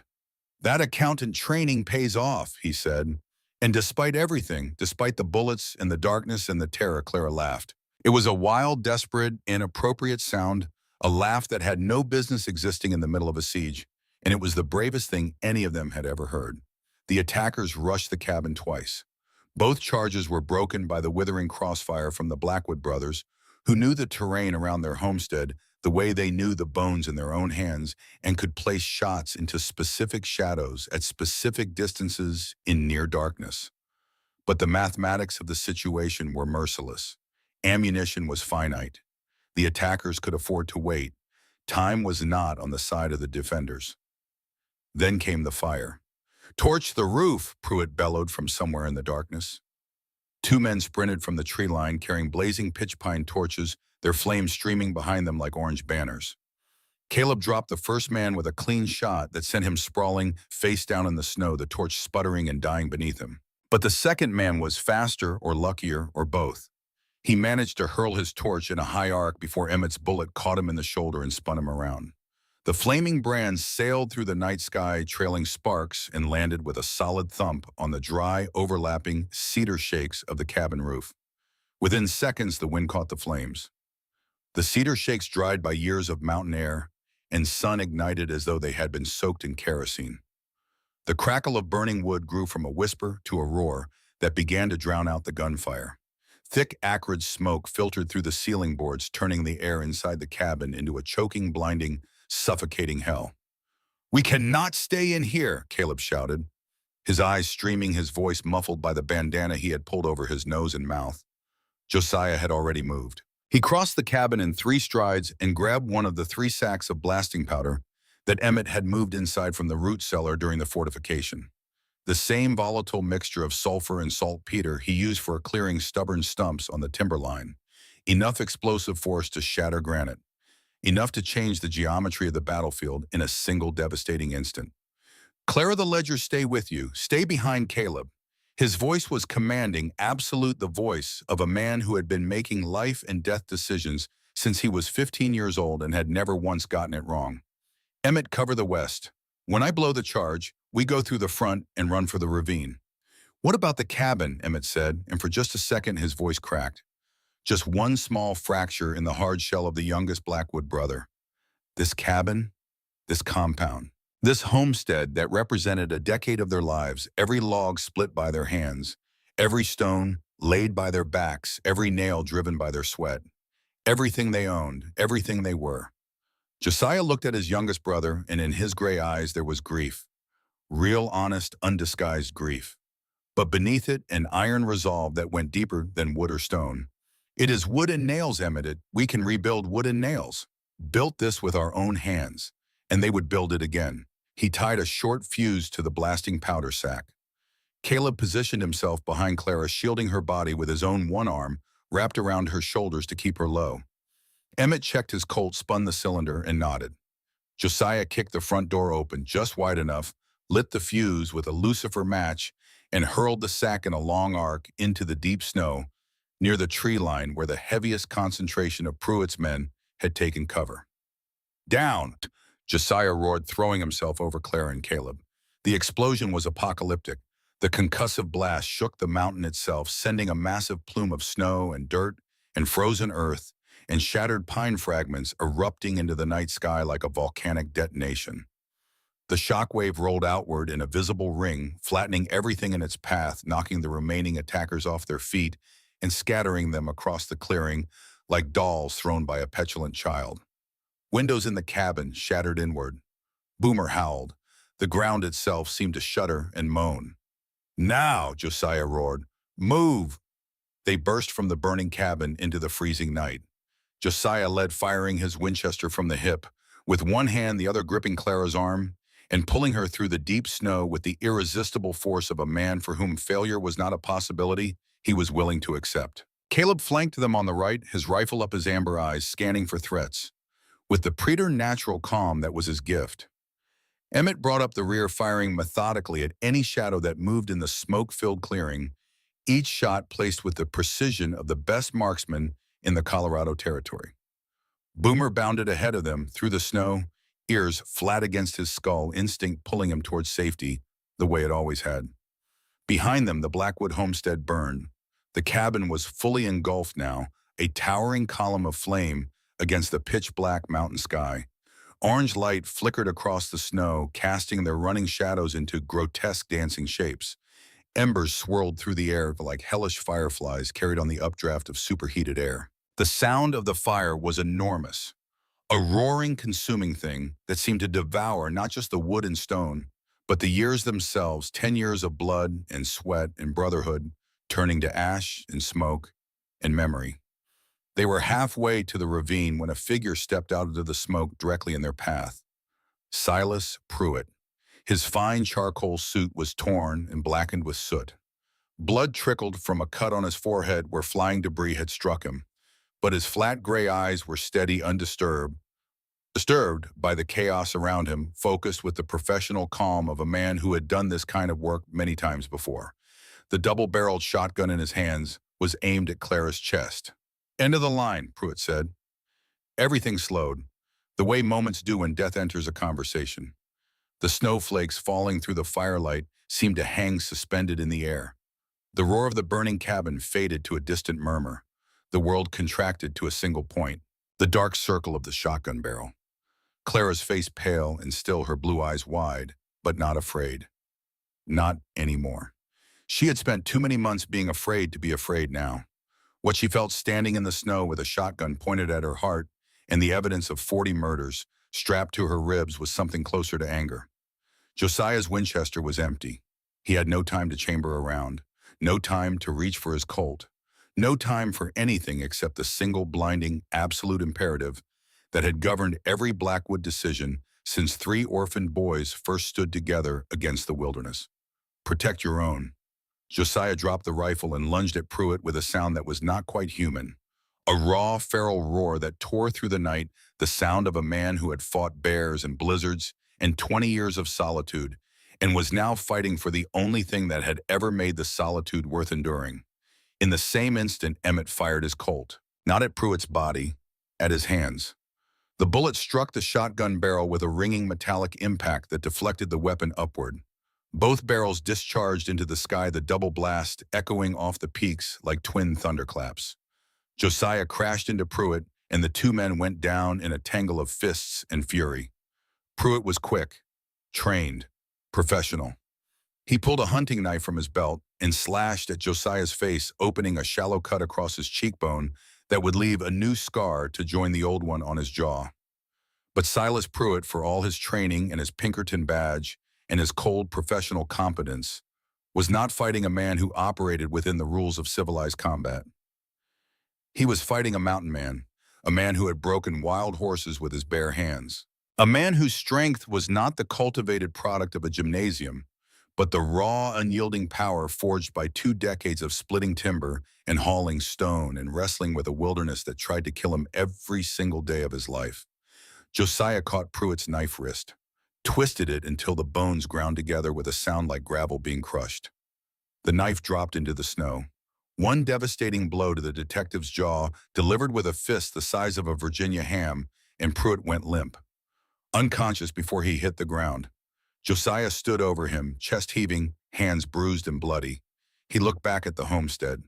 The cabin was a towering inferno, now flames reaching 50 feet into the sky, the heat so intense he could feel it from 100 yards away. Everything he owned, everything he had built, his entire life burning. Clara ran to him and wrapped her arms around his waist, burying her face against his chest. The satchel containing the ledgers pressed between them. "You're home," she wept. "Josiah, everything is gone. I am so sorry." He wrapped his massive arms around her, buried his face in her dark smoke-scented hair, felt the rapid, steady beating of her heart against his own. The cabin was gone. But for the first time in 36 years, Josiah Blackwood did not feel alone. "You are my home," he said quietly. "The rest is just wood and nails." "You are home now," and the words spoken for the first time aloud settled over both of them like a blessing. Caleb cleared the path to the hidden ravine. Boomer bounded ahead of them through the snow, ears flat, instinct pulling him towards safety the way it always had. "This way." Now, and they ran. The journey to Denver took 5 days. 5 days through the frozen heart of the Rocky Mountains, following trails that existed on no map known only to the Blackwood brothers and the elk and the eagles. Caleb's hidden meadow, half a mile up the mountain through a concealed ravine, provided them with the mules and supplies he had stashed there days earlier. They set out along old mining paths abandoned since the gold rush of 1859, along game trails that deer had walked for 1,000 years, through stretches of unmarked wilderness where the only sound was wind and the crunch of snow beneath hooves. They traveled primarily at night, navigating by stars and by Josiah's uncanny ability to read terrain in near darkness. During the day, they sheltered in abandoned mine shafts, rock overhangs, and leaned to shelters the brothers had built over years of ranging through the backcountry. Clara did not slow them down. The months of hauling water and chopping wood and surviving at 9,000 feet had transformed her in ways that went beyond physical endurance. On the second day, they encountered a section of trail obliterated by a rock slide, forcing them to detour along a narrow ledge barely wide enough for a single mule. Below, a sheer drop of several hundred feet plunged into a frozen river canyon. The wind gusted hard enough to make the animals plant their hooves and refuse to move. Caleb went first, leading his mule with the calm authority of a lifetime spent with animals. Emmett followed. Clara was third. Halfway across the ledge, Bess stumbled on loose scree. The mare's back legs slid toward the edge. Clara felt the sickening lurch of gravity, the void opening beneath her like a mouth. She did not scream. She did not freeze. She leaned into the mountain face, shifted her weight forward, and gave Bess a firm, steady kick with her heels exactly the way Caleb had taught her. The mare recovered, found her footing, continued along the ledge. Behind her, Josiah slowly released the breath he had been holding. His hands were shaking, not from cold. Each night, around a small, carefully hidden fire, the four of them drew closer. Emmett told stories that made Clara laugh so hard she had to muffle the sound in her coat sleeve. Caleb shared his quiet knowledge of the mountain, pointing to a grove of bare white aspen trunks gleaming in the moonlight. "They look like individual trees," he said, "but underneath they are all one organism, connected by their roots beneath the surface, like a family." On the third night, camped in a deep canyon, sheltered from the wind, Josiah sat beside Clara with their shoulders touching. "When this is over," he said, his deep voice barely above a murmur, "when Hargrove is in irons and the law says you are free, you could go anywhere, back to Philadelphia, New York, San Francisco. You could have any life you want." Clara was quiet for a long moment. Then she turned to look at him, her blue eyes luminous in the starlight. "I do not want any life," she said softly. "I want this one, right where you belong." Josiah reached for her hand in the darkness, his large, calloused fingers intertwined with her smaller, roughened ones. They sat in silence, watching the stars wheel overhead, and the mountain bore witness. On the fifth day, they reached Denver. The federal courthouse was a world away from the frozen mountain, brick and marble and gas lights and the rustle of papers and the click of polished shoes on polished floors. 3 enormous trail-worn mountain men in deerskin and denim escorted a slender young woman through the crowded corridors, forming a protective wall around her that parted the crowd like a ship's prow cutting water. People stared. Clerks stepped aside. A young attorney dropped his briefcase. At the entrance to the judicial chambers, a clerk took one look at their frontier appearance and attempted to turn them away. Emmett resolved this bureaucratic obstacle by lifting the clerk's desk approximately 3 inches off the floor with one hand while politely repeating their request to see Judge Caldwell. The clerk reconsidered his position with admirable speed. Federal Judge Nathaniel Caldwell was a silver-haired man with sharp eyes and a backbone made of the same material as the mountains the Blackwood brothers called home. He was one of the few federal judges in the Western Territories whose integrity could not be purchased at any price. And when Clara Josephine Aldridge sat down in his chambers and opened the 2 leather-bound ledgers on his desk, he listened for 4 uninterrupted hours. The three Blackwood brothers waited outside in the corridor, an incongruous sight on the polished marble bench. Josiah sat perfectly still, gray eyes fixed on the closed door. Caleb whittled a small wooden bird, his knife moving with steady precision. Emmett paced the corridor like a caged animal. "Sit down, Emmett," Josiah said without looking up. "You are scaring the lawyers." "Good," Emmett replied, continuing to pace. "Lawyers should be scared more often." Inside the chambers, Clara presented her case with devastating precision. She explained Hargrove's coding system. Horses meant mercenary payments. Hay meant bribes. Fence repair meant evidence destruction. She traced the flow of money from legitimate railroad accounts to the hands of killers, identified each victim by name and the date of their murder, and cross-referenced every entry with the forged land deeds that had been used to steal the property of the dead. She presented the 40-page summary document she had written by lamplight in the cabin, Josiah sitting beside her on the last night before the world burned down. "Numbers do not lie, Your Honor," Clara said when the judge asked how she could remember such specific details. "That is what my mother taught me. I remember them because they told me the truth when everyone else was lying." Within 48 hours, federal warrants were issued. United States Marshals were dispatched to Philadelphia. Cornelius Hargrove, railroad tycoon, political kingmaker, and architect of mass murder, was dragged from his mansion in irons before a crowd of stunned onlookers. Clara Josephine Aldridge was granted a full federal pardon. She was also awarded a substantial sum from funds recovered from Hargrove's frozen assets on behalf of the San Juan Valley victims. Enough money to buy a mansion in Denver, a brownstone in New York, passage to anywhere in the world. The newspapers called her a heroine. The surviving families of the murdered ranchers sent letters of gratitude that filled an entire post office box. A publisher in Boston offered a fortune for her memoirs. Clara read every letter. She considered every offer. She looked at the bustling streets of Denver, the gaslighted theaters, the fine restaurants, the world of comfort and culture she had been raised in. And then she bought lumber. Spring came to the Rocky Mountains in late April. The snow retreated up the peaks like a white tide pulling back from the shore. The mountainsides erupted with wildflowers, columbines in purple and white, Indian paintbrush in blazing orange, fields of alpine sunflowers turning their golden faces toward the warming sun. After the longest, darkest winter any of them had ever endured, the world was suddenly, recklessly, overwhelmingly alive. A wagon made its slow, careful way up the treacherous trail above Silver Plume, loaded with timber and nails and glass window panes, and a new cast-iron stove and sacks of flour and seed and bolts of fabric, and tucked carefully among the supplies a case of books. Clara drove the wagon. She wore denim and leather now, not velvet. Her honey-blonde hair was braided beneath a wide-brimmed hat.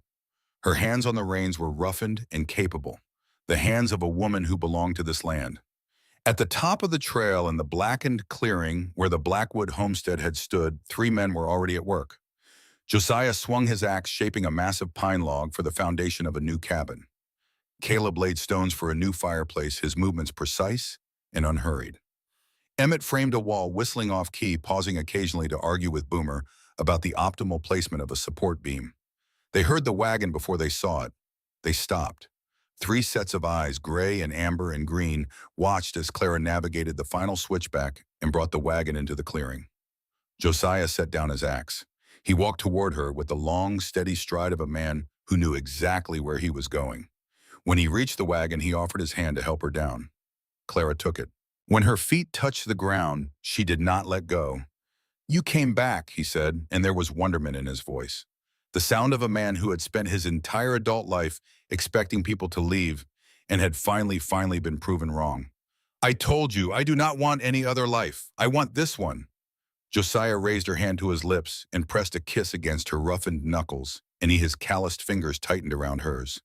Caleb stepped forward and placed the small wooden bird he had been carving throughout the journey into Clara's free hand.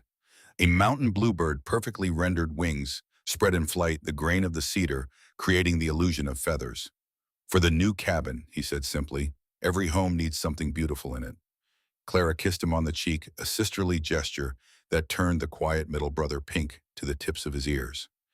"Thank you, Caleb, for seeing me from the very beginning, when nobody else did." They held the real wedding on a morning in May, in the clearing where the new cabin was rising from the ashes of the old. Reverend Whitfield climbed the mountain trail himself for the occasion, huffing and red-faced from the altitude, but beaming with genuine joy. The ceremony took place under an open sky so blue and vast it seemed to go on forever. Josiah wore his cleanest work shirt. Clara wore a simple cotton dress with wildflowers woven into her hair. This time there were rings. Josiah had forged Clara's from a piece of old brass, working it on the small anvil behind the lean-to hammering and shaping and polishing until the rough metal became something that, while far from perfect, was made entirely by his own hands. When he slid it onto her finger, those hands, the hands that could fell timber and fight bears and build cabins from raw wilderness, trembled. "I am not good with words," Josiah said, standing before his brothers and the preacher and the Ba and the mountain. "But I am good at keeping promises, and I promise I will stand beside you every winter, every spring, every day in between, until this mountain wears down to dust." A man keeps his word. Clara signed the new marriage certificate with a hand that did not tremble. This time she wrote her real name, Clara Josephine Blackwood. The years that followed built themselves into a life the way a river builds a canyon, slowly, relentlessly, with a patient power that reshapes everything it touches. The first spring together, Clara planted a garden, vegetables pushing up through rocky mountain soil with the same stubborn determination that characterized everything the Blackwoods touched. Josiah built a fence around it to keep the elk out, and every evening they sat on the steps of the new cabin, the one with real glass windows and a separate bedroom, with a proper door and a shelf for the case of books Clara had brought up the mountain. They watched the sunset paint the peaks in shades of rose and gold, and the silence between them was no longer empty. It was full. The second winter was harder than the first, but this time they were ready.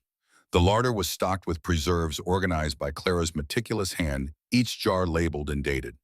The woodpile stood higher than the cabin eaves split by three brothers who could clear a stand of pine in a single day. And the long, dark nights were no longer lonely. There was firelight. There was Caleb's harmonica playing soft melodies that drifted through the cabin like smoke. There was laughter. Real laughter. The sound of a family. The following summer, their first child came. Caleb rode down to Silver Plume in the middle of the night to fetch the midwife, pushing his horse through darkness at a pace that would have been reckless if the alternative were not worse. Emmett wore a groove in the porch boards, pacing back and forth, more agitated than he had been during the siege. Josiah held Clara's hand through every moment, and when he finally held his daughter, a tiny red-faced creature with gray eyes like his own and wisps of honey blonde hair like her mother's, his hands shook. The hands that had felled 10,000 trees. The hands that had fought a Pinkerton detective to the ground. The hands that had built 3 cabins from raw timber. Shaking while they held 6 pounds of new life. They named her Margaret after Clara's mother, the school teacher who had taught her daughter that numbers never lied. You earned every bit of this life. The homestead expanded. A new cabin for Caleb, a proper barn, split rail fencing for the cattle they began to raise as the fur trade declined and the territory changed around them. The third spring, the McAllister family from 20 miles away came to help raise a new hay barn, and Clara cooked for 20 people while Emmett argued with old Mr. McAllister about construction techniques, and Caleb played his harmonica, and Josiah stood watching it all with an expression that was no longer solitary pride.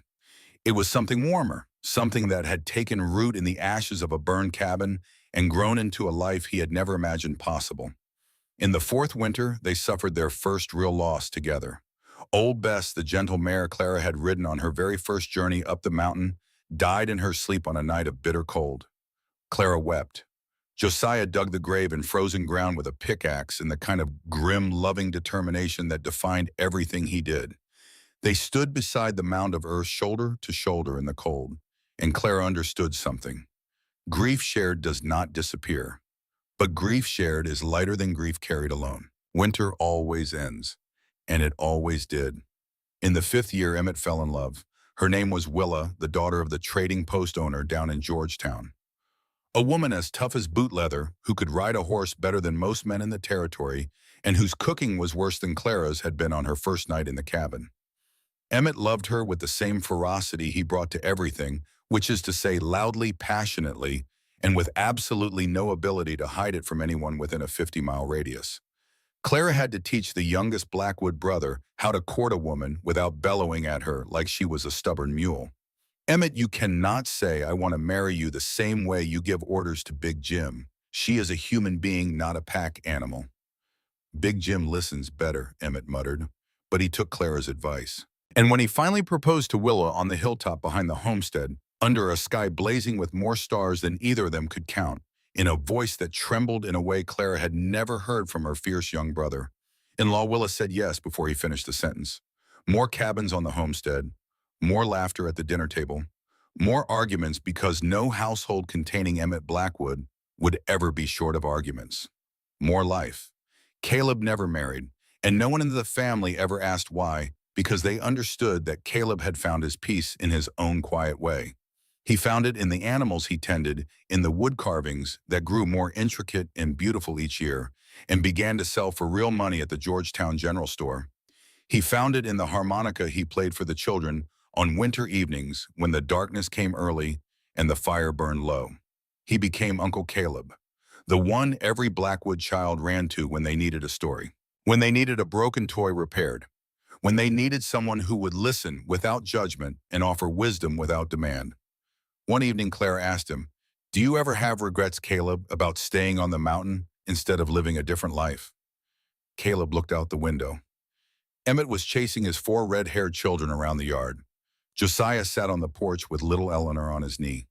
The sound of the harmonica Caleb himself had been playing still hung in the evening air. "Clara," he said softly, his amber eyes warm, "this is the different life, right where you belong." In the 12th year, the worst winter in 3 decades descended on Colorado. Snow buried the cabin doors. Temperatures dropped to 40 below for 2 consecutive weeks. 3 cattle froze in the fields. The food stores ran dangerously low. For the first time since Clara's first year on the mountain, real fear returned to the Blackwood homestead. But they were not facing it alone. Not anymore. Josiah and Emmett dug through snow to rescue the surviving livestock. Caleb rode 30 miles through a blizzard to the McAllister Ranch and returned with emergency provisions. Clara organized the food distribution with the precision of the accountant she had once been calculating exact portions to stretch their stores until the thaw. And the thaw came. It always did. Winter always ends. 12 years had proved it. And the Blackwood homestead still stood. 25 years after a trembling young woman in a velvet dress stepped off a train into nothing, the world had changed. The year was 1898. Colorado had been a state for 22 years. The frontier was closing. The railroad that Cornelius Hargrove had tried to build with blow money had been completed by honest men with honest funding, and the iron tracks that wound through the mountains carried not just ore and timber, but mail and newspapers and the sounds of a nation growing up. Josiah Blackwood was 61 years old, slower now. The scar on his jaw had faded to a thin white line. His back carried a slight stoop from 25 years of axe and timber. His left knee ached on damp days, a souvenir from a horse fall on the mountain pass in 1882. But his gray eyes were still sharp, and his hands, those hands that had built 3 cabins and dug a well and forged a wedding ring and held 5 grandchildren for the first time, were still strong enough to swing an axe and still gentle enough to brush a strand of silver-streaked hair from his wife's face. When he looked at Clara across the room, the look in his eyes was the same one he had worn on the night he knelt beside her chair after the wolf attack. Only now it was warmer, softer, deepened by 25 years of shared winters and shared springs and everything in between. Clara was 48. Her honey blonde hair carried threads of silver now.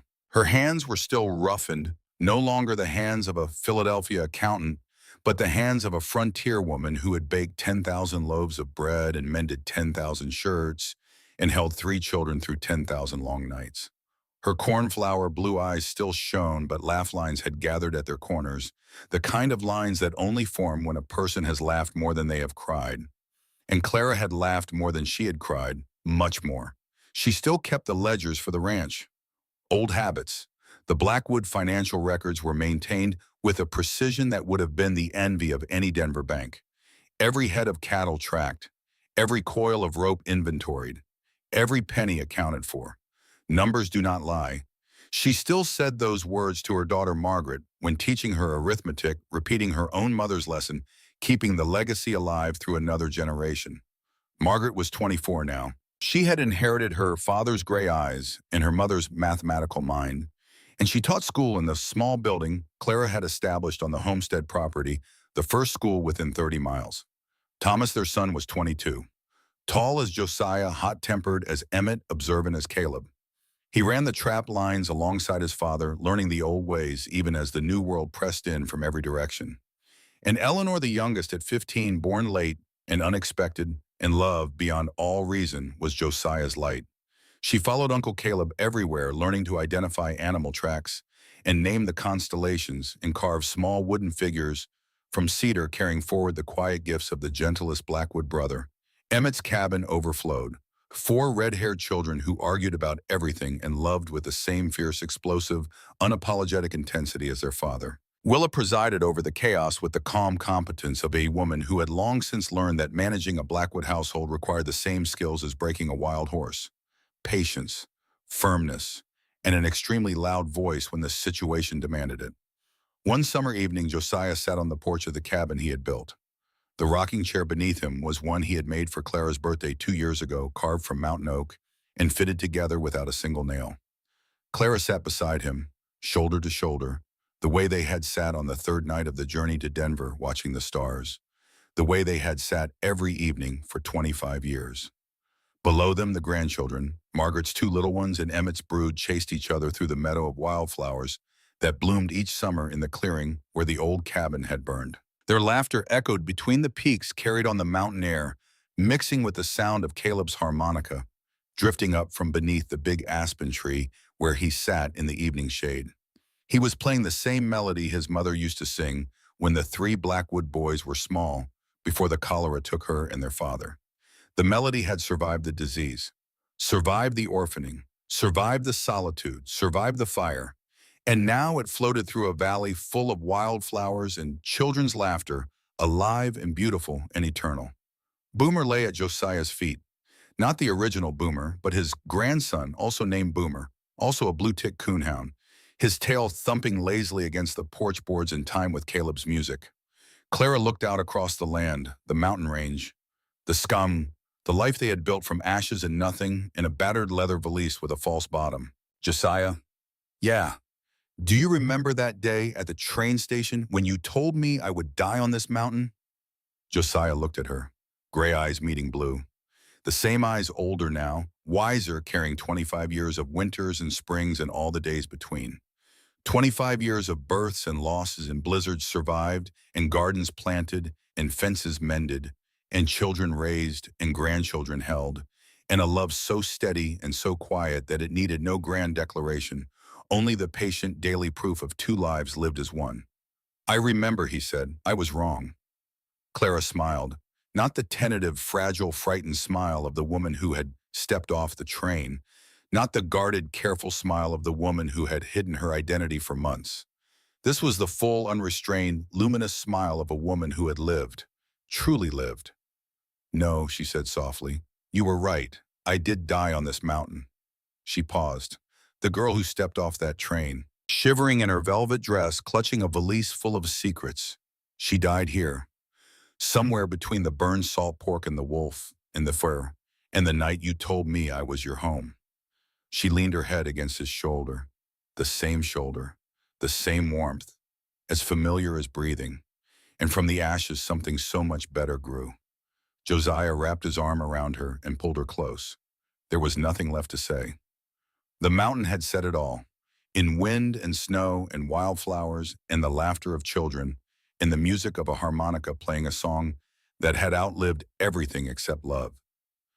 You are home now. She still remembered stepping off that train into nothing. 25 years later, standing on the porch he had built with his own hands, watching their grandchildren chase each other through the wildflowers, she thought that was the day my life began. If Clara and Josiah and the Blackwood brothers have touched your heart tonight, hit that subscribe button. I share New Frontiers stories every week. Next time, 3 brothers on a different mountain, a different bride in the most brutal winter the territory has ever seen. Tell me in the comments below which Blackwood brother was your favorite. I would love to hear from you. Until next time, remember, winter always ends, and the best stories are the ones where love is earned, not given. Built this with our own hands.